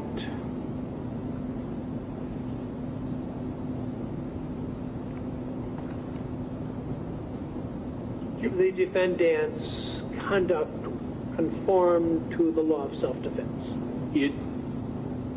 It's more what I would characterize as use of force. And one of the things that we've been addressing, it was said earlier in this, is how he handled his firearm that evening, whether what he did with his firearm was reasonable, his reaction times to being attacked by Mr. Rosenbaum. He also has the ability through his software to break down every incident frame by frame, which allows him to put very accurate timelines on each of the shooting aspects. One of the things that I'm sure the state is going to... You know what, I'm going to interrupt you right now, because I think we need to have a full-fledged Daubert hearing on this. And I need to see the report. That would be on page 1, is I have not seen the report. What is it, 28 pages? I haven't seen it. I don't know what it says. And I'll have a better understanding of what you propose to prove. Certainly the law is that when it comes to use of force, when it comes to use of force, I'm the expert. Not because I'm so bright, but because the Supreme Court says I'm the expert, and I'm the only one who's going to be defining what is reasonable under the law. What constitutes self-defense. So I'm not going to have competition in the courtroom, so we're not going to have any evidence on that subject. On the other hand, just as in sexual assault cases, state brings in witnesses to prove a variety of things from people who are experienced in the field. So this use of force may have kernels that would be admissible, and I won't know that until I see the report and have the hearing. So before we leave, we'll have a Daubert hearing set. So do we need to take this up other than that today? Is the court intending to hold that hearing prior to trial? I do. And then the materials that were filed yesterday afternoon, do they pertain to expert witnesses also? There are notices of experts. Oh. There are Three of which were already on the witness list and then already have the reports. Okay. Okay. We have the reports. Is there going to be an issue with respect to them? As to them, no. The third one, I believe, is self-defense use of force expert. I didn't hear the last thing you said. Self-defense use of force expert, Okay. much like Dr. Black. State's got one too? Yes. Okay. All right. Well, we'll have a common Daubert hearing for them. And Your Honor, we don't plan on calling ours. If the court grants our motion to exclude Dr. Black's testimony, then we won't need our witness either. But we have to plan for the contingency if the court rules otherwise. Okay. Next. Motion to compel discovery about donation lists, and is this still an issue? It is. Okay. Now, the defense statement by Mr. Richards that I read was that he doesn't have any access to any information from Free Kyle USA. And are you disputing that? It's run by the defendant's mother, so yes, I am. It is. The defendant's mother is not a party to this action. Well, the defendant's mother is someone who the defendant can obtain information from quite easily. Legally? Your Honor, this is not a third party. This is not an accountant. It is a third party. It's his mother, Your Honor. I submit that it's a reasonable request of the defendant. He's the beneficiary of all of that fundraising. He is the person. It is called Free Kyle USA. He's Kyle. So this is not an independent entity. This is something that they have the ability to access. And Your Honor, quite honestly, if the shoe were on the other foot and there was some sort of fundraising for the state in this prosecution and we didn't turn that information over, it would be per se reversible error. So we're entitled to the same... I'm telling you, by what authority can I order a citizen to provide, that you can subpoena, by the way, to provide material to the defense attorney or to the defendant that is her proprietary information and command them to cough it up? The law is I can make them produce what they have. I cannot compel them to produce something, nor do I know of any authority that I can make her give it to them. Is the law different from what I've stated? Your Honor, will you issue, if the state supplies you with a subpoena, will you issue a subpoena then? I'm not going to give an advisory statement. I'm going to tell you that I do not think I have the legal authority to compel the defendant to procure information from somebody else who owns it and provide it to you or to the court even. I don't think I have that authority. Now, whether it can be subpoenaed, and you ask me to sign the subpoena, can't you do that? We will The pursue that. defense can't do that. They need my approval. You can subpoena on your own signature. The entity may be located in a different jurisdiction, so we may need this Oh, court to well, authorize okay. it. So that's why I Well, asked. maybe we should we'll just talk about it a little bit then, if this is something that's going to come up.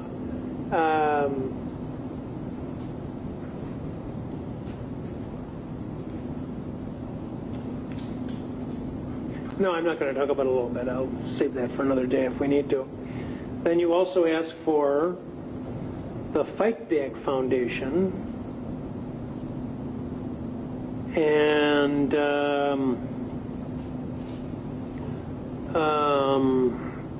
you want a list of their donors. Do you have that? No. Your Honor, just... Same issue. And Fight Back is represented, it's run by Lynn Wood and a board. We separated from them in late December 2020, early January 2021. I tried to get the exact date, but I received two different answers, so I don't want to give a specific date. However, there is no contact with that organization anymore. I know that at one point, some of the civil lawyers involved in this sought to seek that information because they believe there hasn't been a full accounting for the funds that were given. There is no communication or cooperation. I believe Fight Back is in Texas, incorporated in Texas. I don't have it. I've never had it. I've never requested it. Same issue. Understood. Okay. And I'm going to pass on that. Well, I'll deny the motion at this point. State's second motion to omit other acts evidence, reporting about an incident that is claimed to have occurred on the 10th of August involving an incident outside of CVS.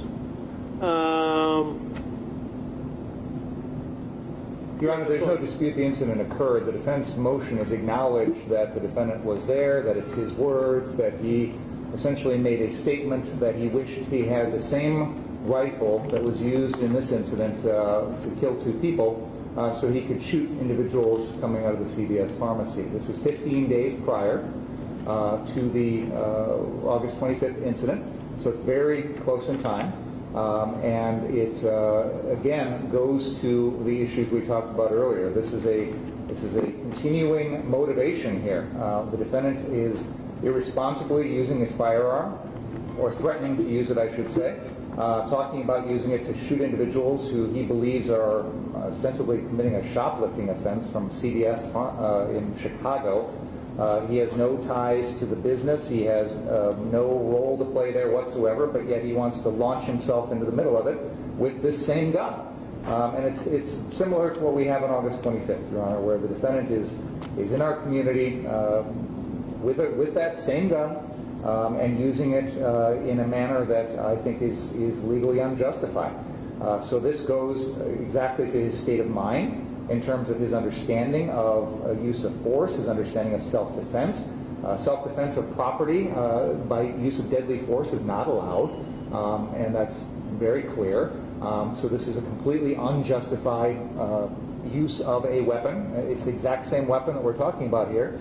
So for all those reasons, Your Honor, I believe that this is admissible. Other acts evidence, I think it goes to his state of mind, and I think that's the crucial issue in this case. Thank you. Mr. Shravzi? Judge, Mr. Binger describes it as an unjustified use of a weapon and a threat. I would submit to you neither one of those things are actually true. I don't know if you've seen the video or not. However, I have. Okay. So It is a video of him sitting in a vehicle, having a conversation with, I believe, Dominic Black. The state in their other acts motion says the three things that I think you need to think about, which I believe to be are untrue, which is the state says we would like this admitted for the following reason. The defendant's understanding of the proper use of his AR and of deadly force is crucial to this case. The video demonstrates that the defendant was eager to use deadly force in an unlawful situation. The video demonstrates the defendant fervently sought to insert himself as an armed vigilante into situations that had nothing to do with him. Finally, and perhaps most importantly, the video proves the defendant was ready and willing to use deadly force in situations where it was completely unjustified. That video doesn't show any of that. He didn't have a weapon. He was sitting in a vehicle having a conversation with someone else. He never made contact with those people at CVS. If you watch the video, they don't know, presumably, they don't know he's even there. He doesn't even step from the vehicle to verbally confront them in any way. He doesn't do anything. He doesn't open his window. He doesn't honk the horn. He does nothing but passively sit and watch what's happening. So to say this video demonstrates his willingness to insert himself into these situations, that's untrue. He didn't insert himself. He could have, but he didn't. If you look at the actual situation and you compare it to, and I want you to know this, Judge, there are situations that I think this would be relevant, okay? And it would be admissible. If he had fired around at someone who was simply damaging property, I think we might be in a different spot. That didn't happen. Joseph Rosenbaum, Gage Grosskreutz, and Anthony Huber were not, as far as I can tell, were not looting anything that night. It is indisputable that Rosenbaum was a rioter. Not debatable. And it is not debatable that Gage Grosskreutz was armed with a Glock pistol in his waistband. That is not debatable either. Does the fact that he made that statement 14 days prior and took no action, didn't have a gun, didn't get out of the car, didn't do anything, does that make it more probable that this wasn't self-defense? I would submit to you the answer is no, because, as I've said to you before, this wasn't him taking pot shots at looters. Mr. Rosenbaum was chasing him. That started the whole thing, right? So when you're looking at it, this is Sullivan to a T. Words, the reason Sullivan it wasn't admissible is in one instance it was words, and the other instance it was violence. In this instance, it's words on August 10th, and on August 25th, it is not debatable that there's violence.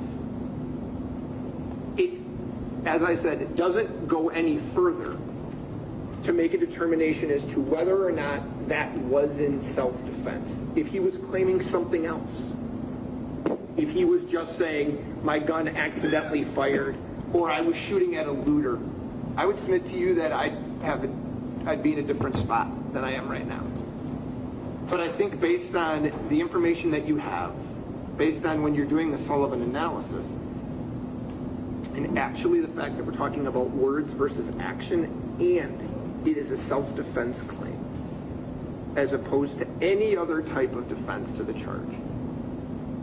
When you compare those things together, it is not relevant for purposes of making a determination as to the ultimate issue in the case, and that is the reasonableness of his actions on August 25th.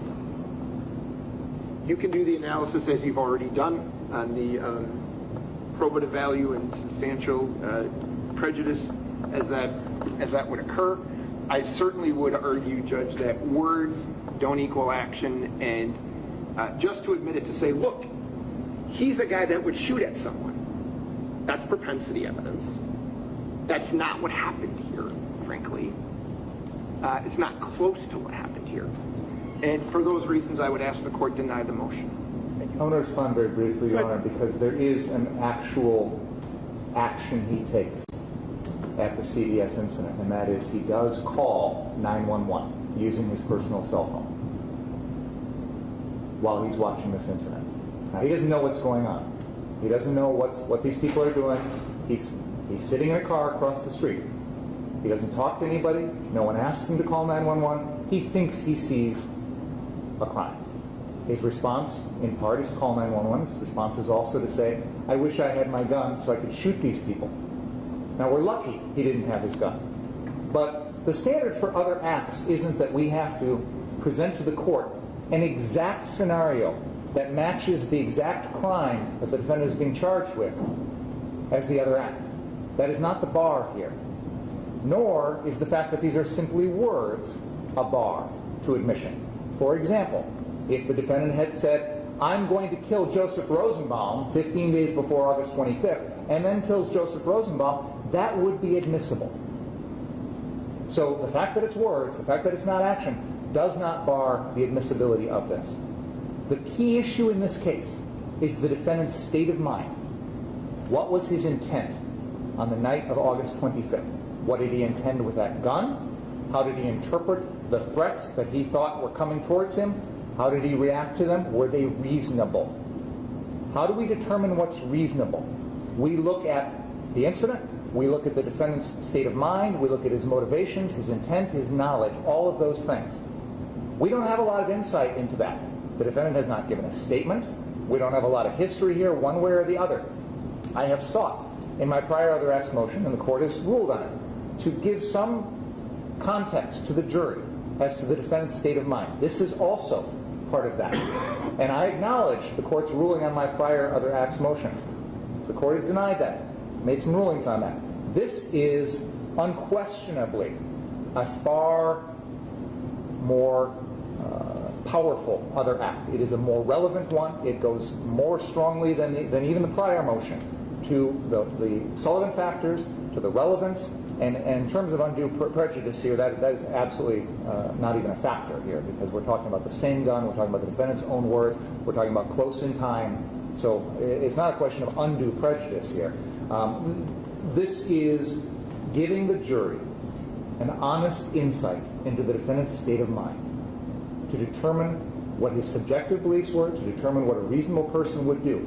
This is information the jury should have when making those determinations. Now, the court can make a limiting instruction on it. The jury can give it the weight that they feel that it deserves. But they deserve to hear the truth about what the defendant was thinking and what his intent was with this weapon. And let's put this in a larger context, Your Honor, because this was a weapon that he purchased a few months prior. I believe it was in May of 2021. My understanding from the evidence in this case is that he had gone up somewhere in Wisconsin, fired that weapon one time, ever, prior to August 25th. So he's here on August 10th. He's wishing he had the gun. He doesn't have the gun. It's not in his possession because he can't take it to Illinois. He doesn't have a firearms owner ID card. He can't get one because he's not 18. He's storing the gun at a friend's house here in Kenosha, and he's limited in terms of his access to it. He's shot it one time. He wishes he had it on August 10th because he would have used it if he had it that time to stop what he thought was a crime in progress. And then on August 25th, we know what he did with it. So his relationship with that gun, his desire to use that gun, his inability to access that gun is all crucial here in terms of the context and the state of mind here. So when you put it in that context, it becomes even more relevant evidence. And I think the jury is entitled to hear it. Thank you. Thank you. Once again, I think the evidence is too dissimilar. It becomes propensity evidence. The effort, it seems to me, is being made to show that the defendant is a violent vigilante, and he's willing to employ violence, and he's willing to take matters into his own hands. Although certainly the I think I heard now for the first time that he called 911. So he didn't take matters into his own hand. He called the proper authorities. That was not an issue on the date that the incident here in Kenosha occurred, because he could have called 911 all he wanted. There was general lawlessness in the community, which was out of control. And so whether he was motivated towards acting as a vigilante in this case, I don't know. That's for the jury to decide, or whether, if they get to that, if it's necessary for them to decide it. But the acts are totally dissimilar, because in the one instance, he's observing what he believes to be a crime being committed. He makes some threatening statements, for sure, and then the one action that he takes is one that is a proper action.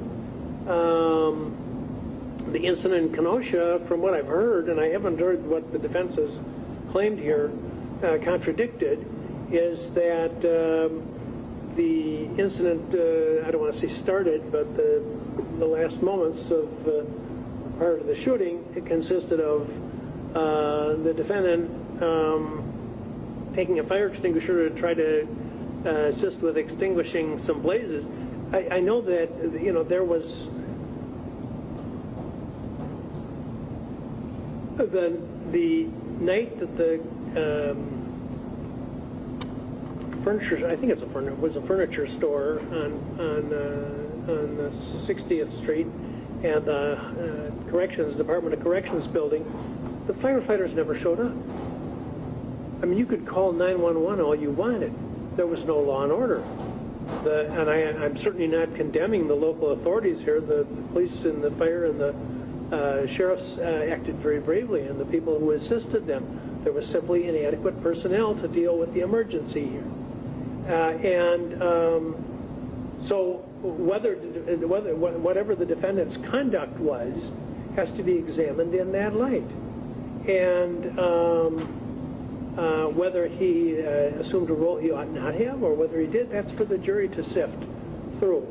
But an incident that occurred in a peaceful setting where he saw something he believed to be criminal taking place and made some really threatening remarks. Threatening is probably the wrong word.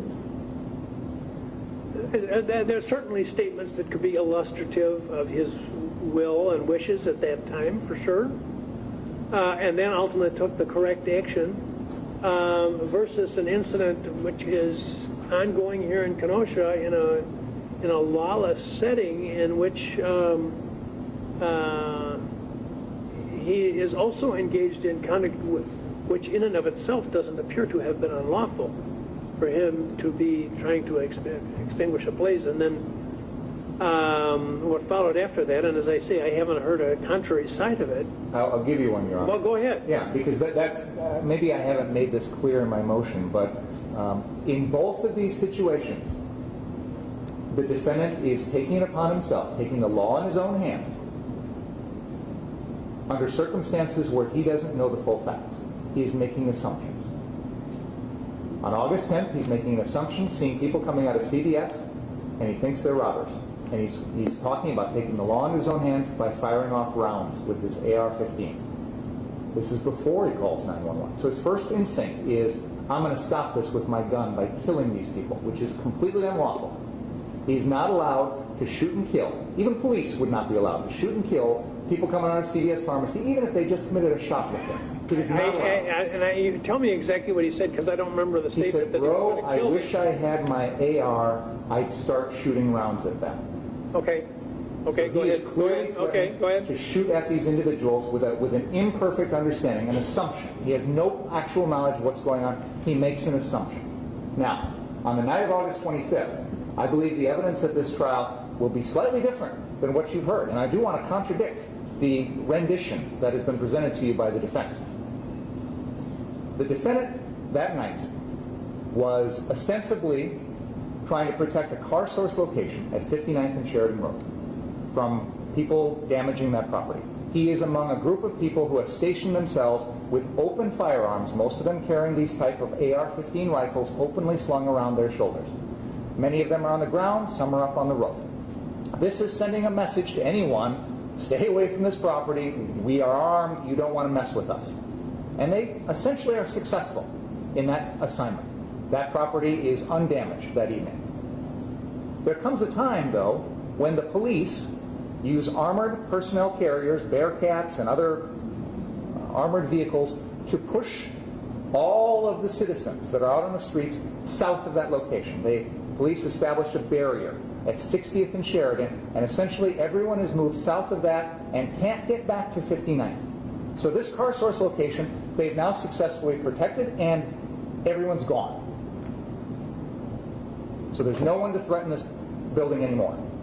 However, prior to the police establishing that cordon line at 60th, the defendant and another armed individual, part of this group, go down to 63rd and Sheridan, the other car source location, because they hear whoever was supposed to guard that location is no longer there anymore, and we need to go down there and check it out, maybe protect it.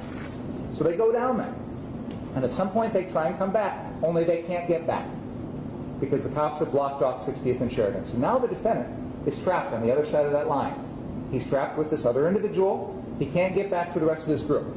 His job that night is to protect 59th and Sheridan. He can't do that job anymore. So what does he do at that point? Does he go home? Does he say, okay, it's 11:30 at night, my job is done, I'm gonna get out of here? No.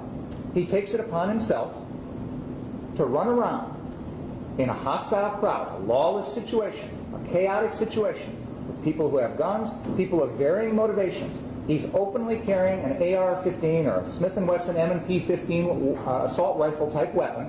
He's running around and he's trying to stop people from doing things because he thinks what they're doing is illegal. And maybe it is, maybe it isn't. But at some point during this interaction, he gets into a confrontation with Mr. Rosenbaum and is essentially trying to stop Mr. Rosenbaum from doing what Mr. Rosenbaum's doing. Now that's not Mr. Rittenhouse's job. He's 17. He's not a law enforcement officer. He's not deputized. He's got no training. But he takes it upon himself to take the law into his own hands to confront Mr. Rosenbaum because he thinks Mr. Rosenbaum is doing things he shouldn't do. And this fire extinguisher that he's carrying it along, pursuing Mr. Rosenbaum with the intent of stopping Mr. Rosenbaum from doing whatever he was going to do. And that's what leads to that confrontation. The similarity between August 10th and August 25th is in both situations, the defendant took the law into his own hands, or talked about taking the law into his own hands with the same gun to stop things that he thought were going on, that he didn't think should be going on, and he appointed himself a vigilante, taking the law into his own hands in those circumstances. They are identical in that respect. And when we talk about the defendant's motive and intent that night, this is crucial to the case because that is exactly what is going on. And the defense will have testimony on this. They will say, Mr. Rittenhouse was trying to stop these people. He was concerned about looters. He was concerned about fires. He's going to put them out with the fire extinguisher. He's going to stop these bad people from doing bad things, or so he says. Except that that's not his job. Nobody asked him to do that. He's got no legal authority to do that. His job was done. 59th and Sheridan was no longer in any danger. Go home. But he didn't. He was isolated. He was cut off from the rest of his crew. He was running around with an assault rifle type weapon, a very threatening, aggressive weapon, one that deters people. It is designed to deter people. It is designed to threaten others, to let them know, don't mess with me, look what I've got. Other people that night are carrying around semi-automatic pistols, Glocks, which you can conceal and hide. Other people can't see it. It's not designed to tell people, go away. It's not designed to tell people, leave me alone. You carry around an assault rifle like this, you're sending that message to other people. That's what the defendant was doing. Running around in all this, taking on this responsibility, which he had no lawful authority to do, and making assumptions about what Mr. Rosenbaum was going to do next, or what he shouldn't have been doing, and then confronting Mr. Rosenbaum about that. That is the context here, Your Honor. And the August 10th incident is exactly the same in that respect. Exactly the same in taking the law into his own hands with the same gun, making assumptions about what other people are doing, and taking responsibility to try and stop people when you are not trained, you're not a law enforcement, you're a teenager. It's not his job. So it's exactly the same fact scenario, Your Honor. And I apologize for not making this clearer in my motion, but I think when you look at it through that perspective, Your Honor, you can see why this goes exactly to motive and intent. Now, you say it's proclivity evidence, it's propensity evidence. It shows a motive and intent to be a vigilante that night and take the law in his own hands and use deadly force to stop people who are committing crimes that no one is allowed to use deadly force to stop. Police officers are not allowed to shoot shoplifters. Police officers are not allowed to shoot people who are about to set a vehicle in a used car lot on fire. You don't get to use deadly force in those circumstances. You don't get to threaten deadly force in those circumstances. So what Mr. Rittenhouse was doing was well beyond what even the police could have done that night. He took it upon himself.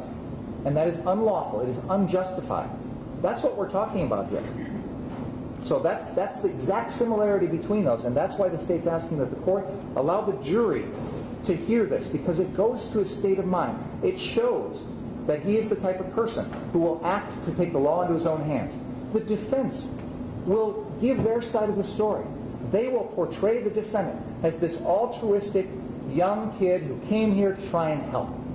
The jury can make the decision, but let's give them the full picture here, and they can make a decision with the court's limiting instruction on this other acts issue. The jury can make a decision here as to what the intent and motive of the defendant was, what his subjective beliefs were, and whether or not they were reasonable. But this information is crucial to the jury being able to make that decision, and they deserve to hear it, along with everything else that's going to be submitted by the defense that's going to portray the defendant in a rosy, innocent, altruistic light. Let's have the full picture here. That's all I'm asking. So, Judge, I was unaware that Mr. Rittenhouse actually called the authorities on the August 10th date.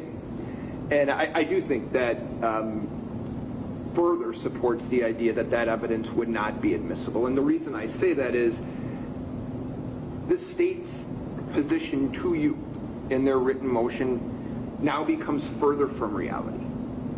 When they say the video demonstrates he was eager to use deadly force, not only did he not use it, but as you said, he called the proper authorities. He did what anybody in this room would say you should do if you believe something unlawful is happening. To a T. He didn't threaten anyone because no one who was apparently looting or whatever they were doing was aware of him. The real difficulty I'm having in accepting Mr. Binger's statements are, if we're going to be honest about this, it is not debatable that Kyle Rittenhouse is running to put out a fire. If you're telling me that he is now inserting himself into an unlawful position, we encourage people. I would argue that we would encourage people to put out fires. But I'm not clear, listening to Mr. Binger, whether he was disagreeing with the statement that the accused was moving towards putting the fire out, or whether he just said he should have gone home. Are you claiming that he was not attempting to use the extinguisher to put out the fire, or intending to do so? What I'm saying is that in the circumstances before the ultimate confrontation between the defendant and Mr. Rosenbaum, that Mr. Rittenhouse was pursuing Mr. Rosenbaum. Mr. Rosenbaum had not, in fact, done anything. They hadn't even gotten to the 63rd and Sheridan Road car source location. Mr. Rittenhouse had a fire extinguisher. He was carrying it along, pursuing Mr. Rosenbaum, and I believe that he was assuming... Wait a minute. I thought I heard the first version by the defense was that Mr. Rosenbaum was pursuing the accused, and that the accused had the fire extinguisher. What is it? Your Honor, our client leaves from 60th and Sheridan with a fire extinguisher. He runs or trots down Sheridan Road, passing Mr. Rosenbaum. This is all on video. There is no interaction between my client and Mr. Rosenbaum. Then Mr. Rosenbaum gives chase, and it's in the video where Kyle drops the fire extinguisher, right as he enters the lot of car source number 3, with Mr. Rosenbaum in hot pursuit of my client. There's nothing on the tape, any tape I've seen, if they have something I haven't seen, I'd love to see it, where he has any interaction with Mr. Rosenbaum. And the state says that he was down there earlier with Mr. Balch. I don't know when they're talking about, but when he left the 59th Street car source and went down, the whole thing is on video. He goes to that parking lot, which would be the southwest corner of 60th and Sheridan. There's somebody who confronts Kyle, and he walks away from them, goes over to the gas station. That's where the call comes in. He's never down to the 63rd Street car source. He never has any interaction with Mr. Rosenbaum until Mr. Rosenbaum gives chase to Kyle. That's all on video.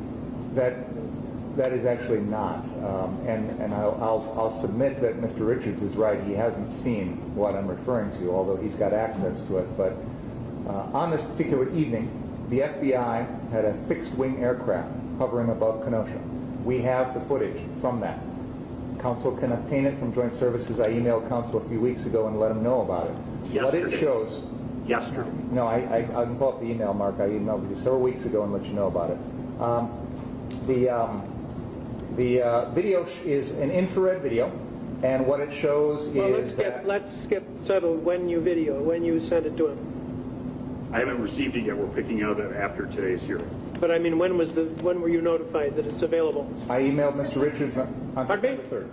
September 3rd, Your Honor, and this was also emailed to me directly. Okay. And I was out of the office. Go ahead. What that footage shows, and it's an infrared video because this is nighttime, so infrared is the best way to capture what's going on. What it shows is Mr. Rosenbaum running south towards the 63rd Street car source location. Behind him, probably 20 to 30 feet, is the defendant. Mr. Rosenbaum, upon reaching that location, immediately runs near a parked car. Mr. Rittenhouse follows him, runs to the other side of that parked car, and appears to turn and confront Mr. Rosenbaum. I will note that where Mr. Rittenhouse stops near that parked car is exactly where that fire extinguisher is later found. Okay? So, Mr. Rosenbaum hadn't even gotten to that car source yet. Hadn't had the opportunity to do anything, hadn't done any fires, done any property damage, did nothing. Mr. Rittenhouse is following him with the fire extinguisher, probably because he thinks Mr. Rosenbaum is going to do something. But Mr. Rosenbaum never does. What happens is when they arrive at the car source location, Mr. Rittenhouse turns and confronts Mr. Rosenbaum from across this parked car, says something to him. Of course, we can't see, it's a video from an airplane, so we don't know what happened, but we know immediately upon that confrontation, Mr. Rosenbaum then runs around behind the parked car, and the chase starts at that point, in the parking lot. But prior to that, Mr. Rosenbaum was running first, Mr. Rittenhouse was running after him.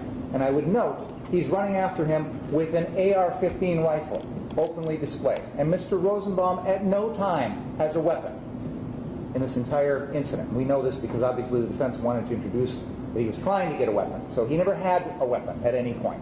So Mr. Rosenbaum is being chased by an armed individual who is assuming Mr. Rosenbaum is going to do something wrong and wants to stop him, and does in fact confront Mr. Rosenbaum at that parking lot. That is the context here. And the FBI video gives us the context here that we didn't previously have. Okay, and you said that Mr. Rosenbaum then circled the car, and then the chase began, and who's chasing whom? At that point, then, Mr. Rosenbaum goes around behind the car, starts to chase Mr. Rittenhouse. They run into the street briefly, then cut across the car source parking lot. It's at that point that Mr. Rosenbaum throws that plastic bag towards Mr. Rittenhouse. They then run in between some parked cars, and Mr. Rittenhouse shoots and kills Mr. Rosenbaum. Well, I still think they're dissimilar incidents. I think that I don't think that they're going to be helpful to the jury in deciding whether the actions of the accused constituted lawful self-defense. The events are so totally dissimilar, and it comes down to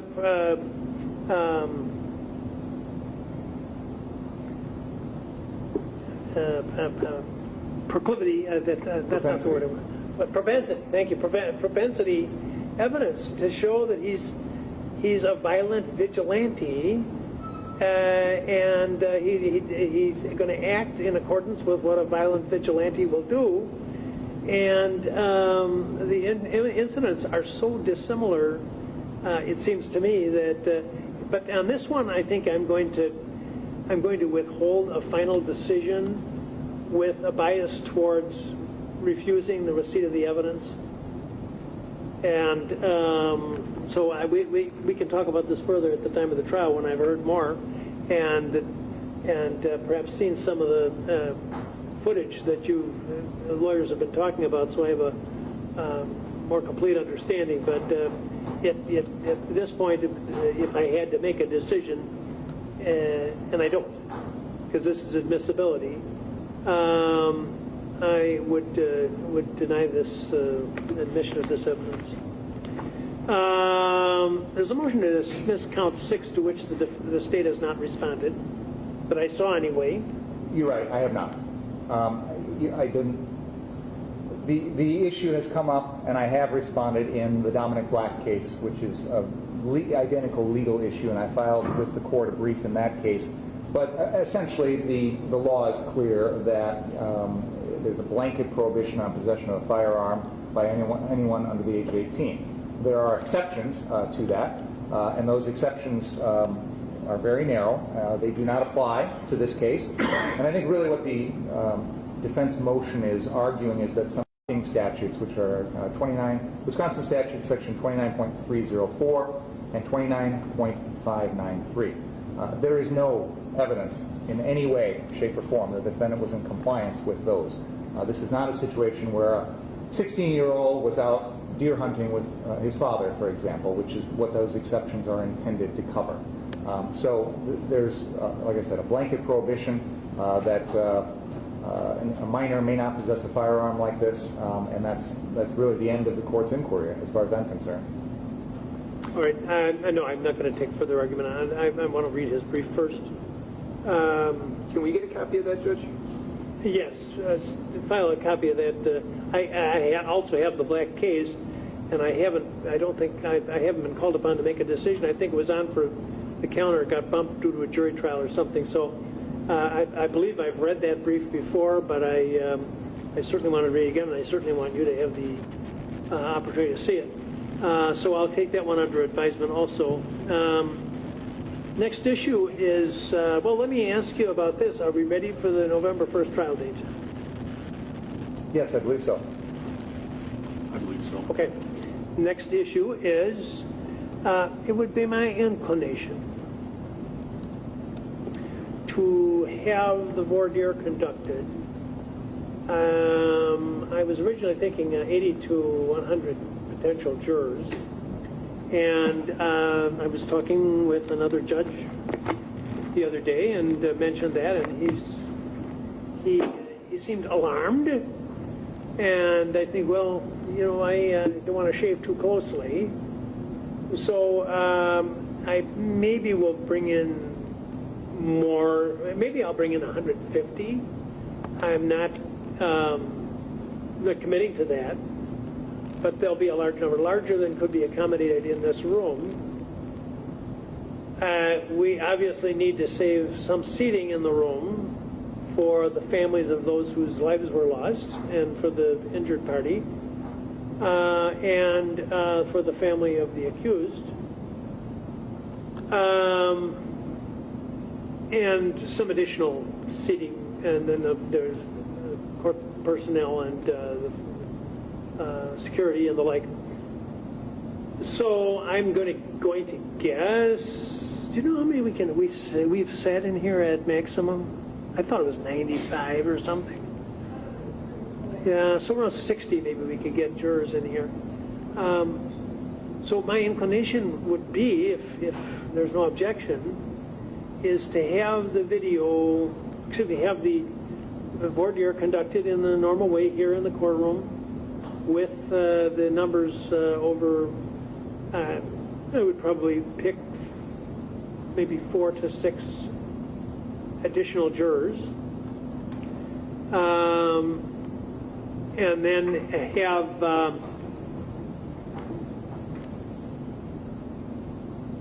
Well, we'd have about 60 to work with, maybe we can get as high as 70 or 80. We'd work with those here in the courtroom, and then I would have the proceedings televised down to the jury assembly, which can hold a much larger number, and they would be instructed to watch what was happening here, just as they were if they were in the room, and that they're to make a mental note of any to which they would raise their hand. And then if they're called upon to replace a juror, they would be asked, would you raise your hand, and if so, which questions?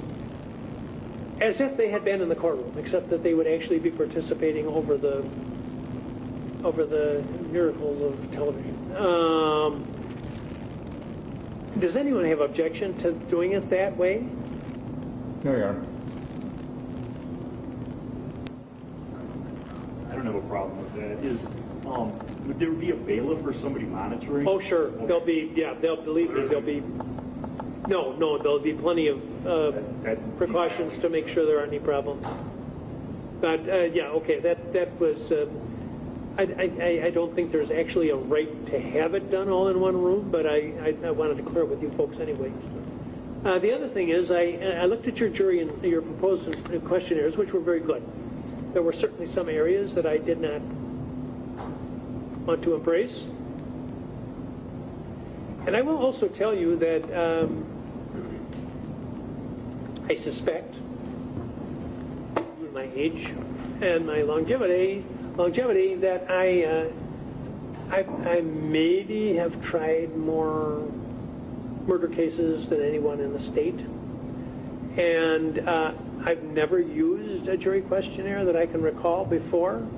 And if I did, it was only in a moment of weakness. There are a variety of reasons I'm not crazy about submitting a jury questionnaire. First off, I will tell you that when I do the voir dire, and I do have fairly restrictive views about what's admissible questions. There were some, for example, asking people about support for political groups or protest groups or whatever, that I would probably consider off limits, in spite of the fact that there is an aspect of that to this case. I would most probably not permit questions about whether people support a political belief about gun ownership, for example, or gun possession, or membership in particular organizations, unless it's shown to be directly relevant to this case. This is not a political trial. It's not going to be a political trial.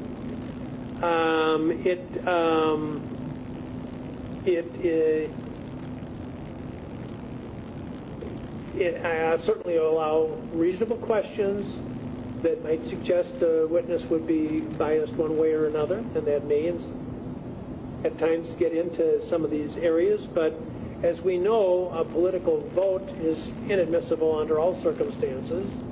To ask somebody how you voted in the last election or something like that, and whether you made a donation to a political group, I think falls pretty much in the same category. But I don't want to be too blunt about that, because there are aspects to that that could be a legitimate issue. And the other thing, another reason why I'm not crazy about questionnaires, is they're going to forewarn all kinds of people that they're being considered for this particular case. And as somebody referred to earlier on, there's people all over town who are talking about this case. And I have had one person ask me in the grocery store, didn't ask, the person said, I would like to be on the Rittenhouse trial, and I will disclose the identity of that person to you folks. And of course that person will not be on the Rittenhouse trial. But there are other people, you can tell that they're just itching to talk about it, and to talk about it a lot. And I also had a conversation with someone from the Kenosha News, because there have been 2 letters published in the paper, which I thought was very irresponsible, that dealt with what the outcome of the case should be by people who have not heard any evidence. And when people in the past have asked me about a case, and it happens rarely, I have always told them, when they tell me how the case is going to end up, or how the case should end up, I always tell them, you've got me at a disadvantage because I haven't heard the evidence yet. And I'm, in a way, I'm insulting them, and I'm hoping that they understand why they're being insulted, because they don't know. And their letter writers that got published had no business writing those letters, but shame on the media that publishes that. And I hope that's not going to happen again. But and there's been some grossly irresponsible misreporting on a few occasions about what happened in this case, and the case has been politicized, as we all know. The questionnaire is only going to get those people who get the questionnaires talking about it. They're told, don't talk about it, but we're always cautious about that. And when I conduct these trials, in some cases that you'd recognize the names, I usually make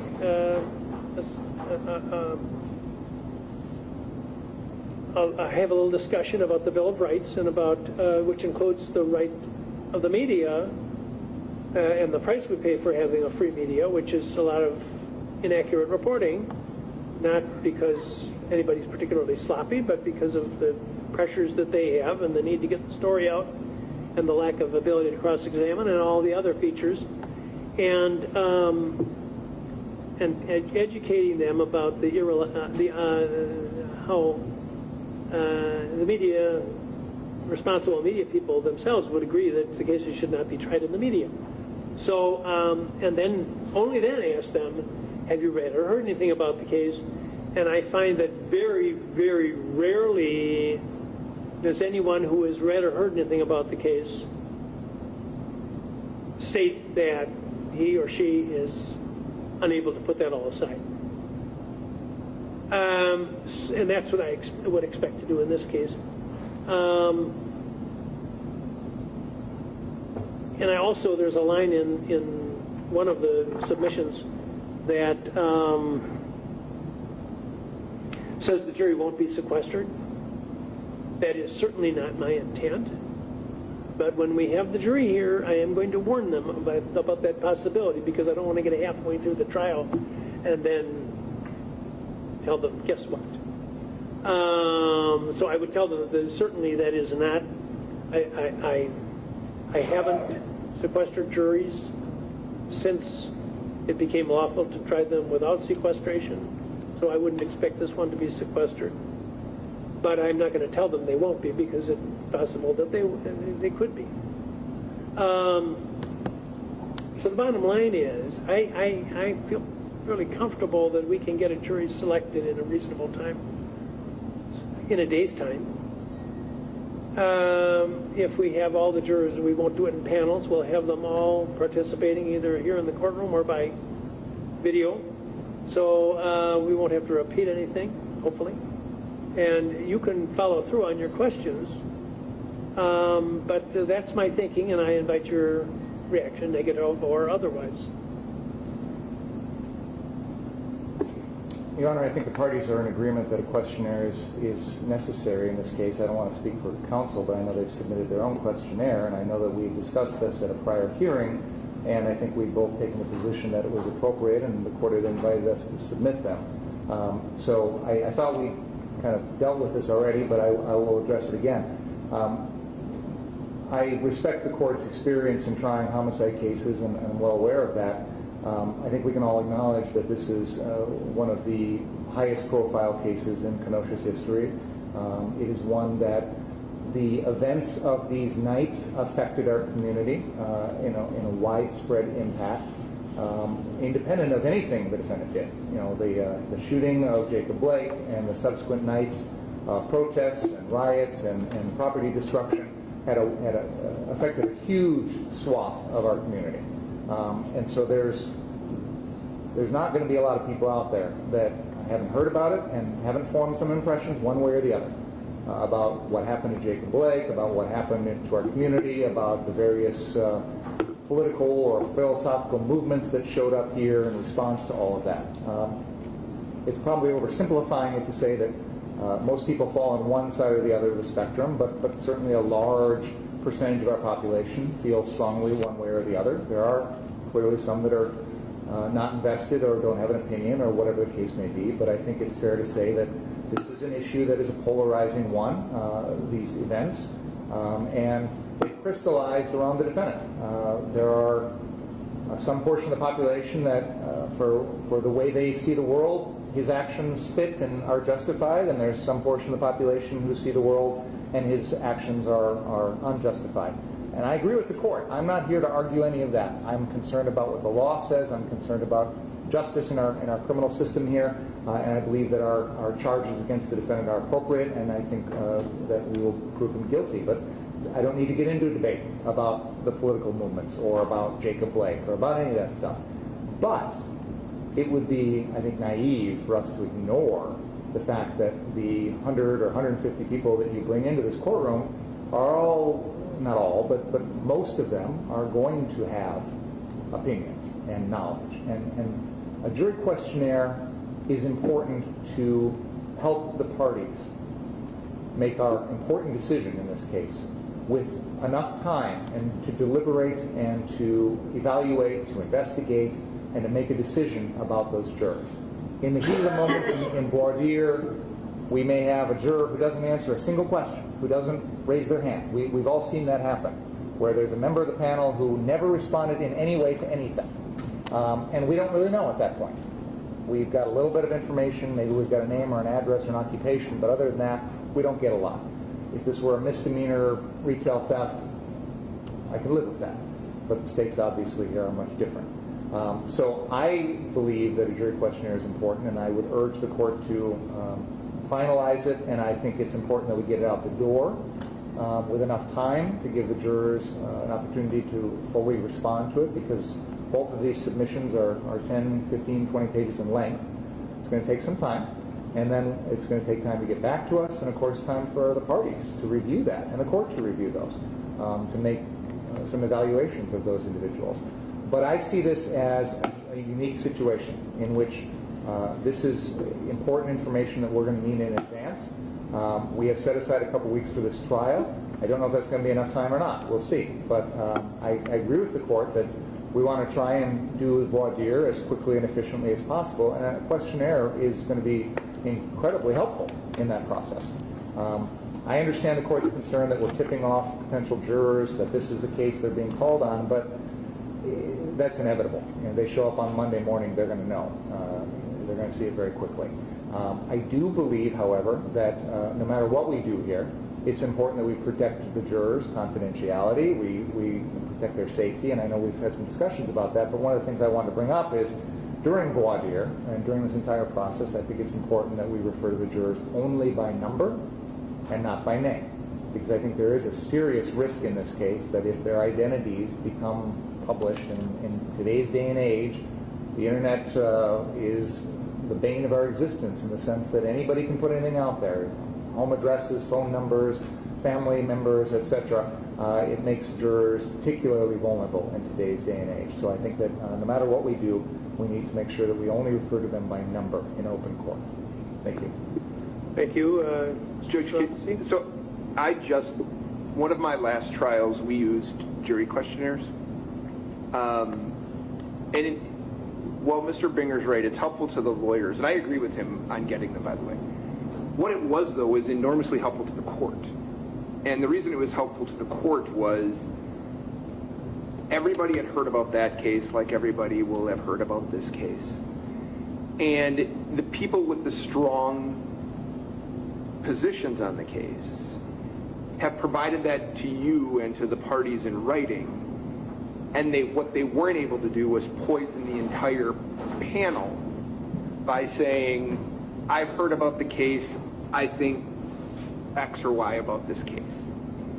So people who had strong opinions, we were aware of it ahead of time. The judge was able to, if she needed to in that case, to do individual voir dire on those people, so they didn't poison, in this case, 150 people about what was going on. That's what was really helpful in a case where everyone's going to have heard about it, so when you ask that question, every hand will go up. I would submit to you the majority of people have an opinion one way or another. And what I found to be really helpful, and that was Judge Ryder on a case where we were able to separate those people out pretty quickly, and she was able to ask them, would you be able to set this aside? Would you be able to do this? Without having to worry about their statements influencing other jurors, if they had heard things about the case, talking about those things that they had heard, which clearly wasn't evidence at that point, right? So I think everybody in that case found it useful. That's the reason that we had suggested it here, because I don't think the type of case matters as much as the publicity behind it and the strong feelings one way or another. So I agree with Mr. Binger that I think it's appropriate because I think it'll help you at the end of the day. I think it'll help us to make sure we're not poisoning people. I don't know if you want to address the issue regarding anonymous jurors. I'm only really here to talk about the jury questionnaire thing, but I think at the end of the day, you would find it to be, you might not have used it, but I think you would find it to be useful in trying to make sure that you do get an impartial and fair panel. All right, well, let me take a look at it. I've given you my thoughts. I've heard what you have to say, and I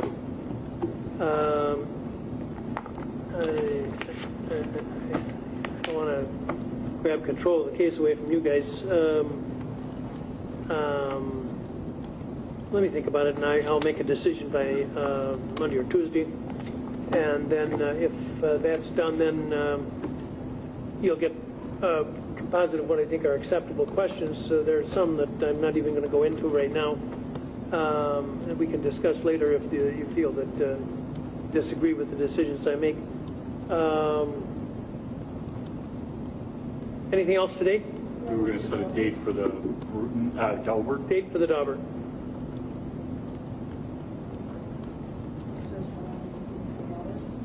I would guess so.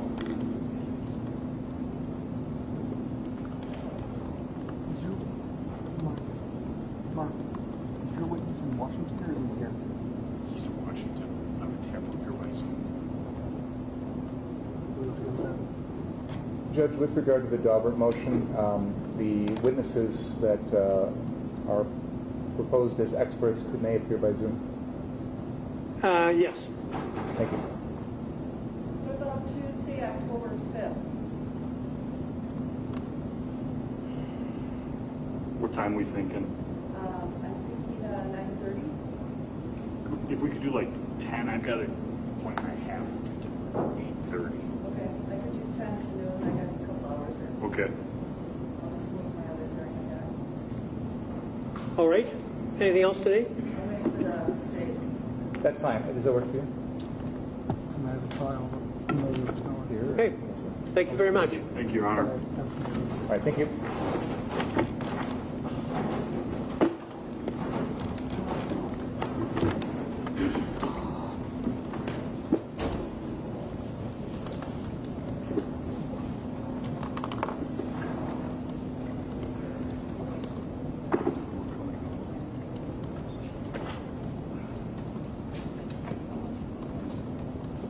Goodbye.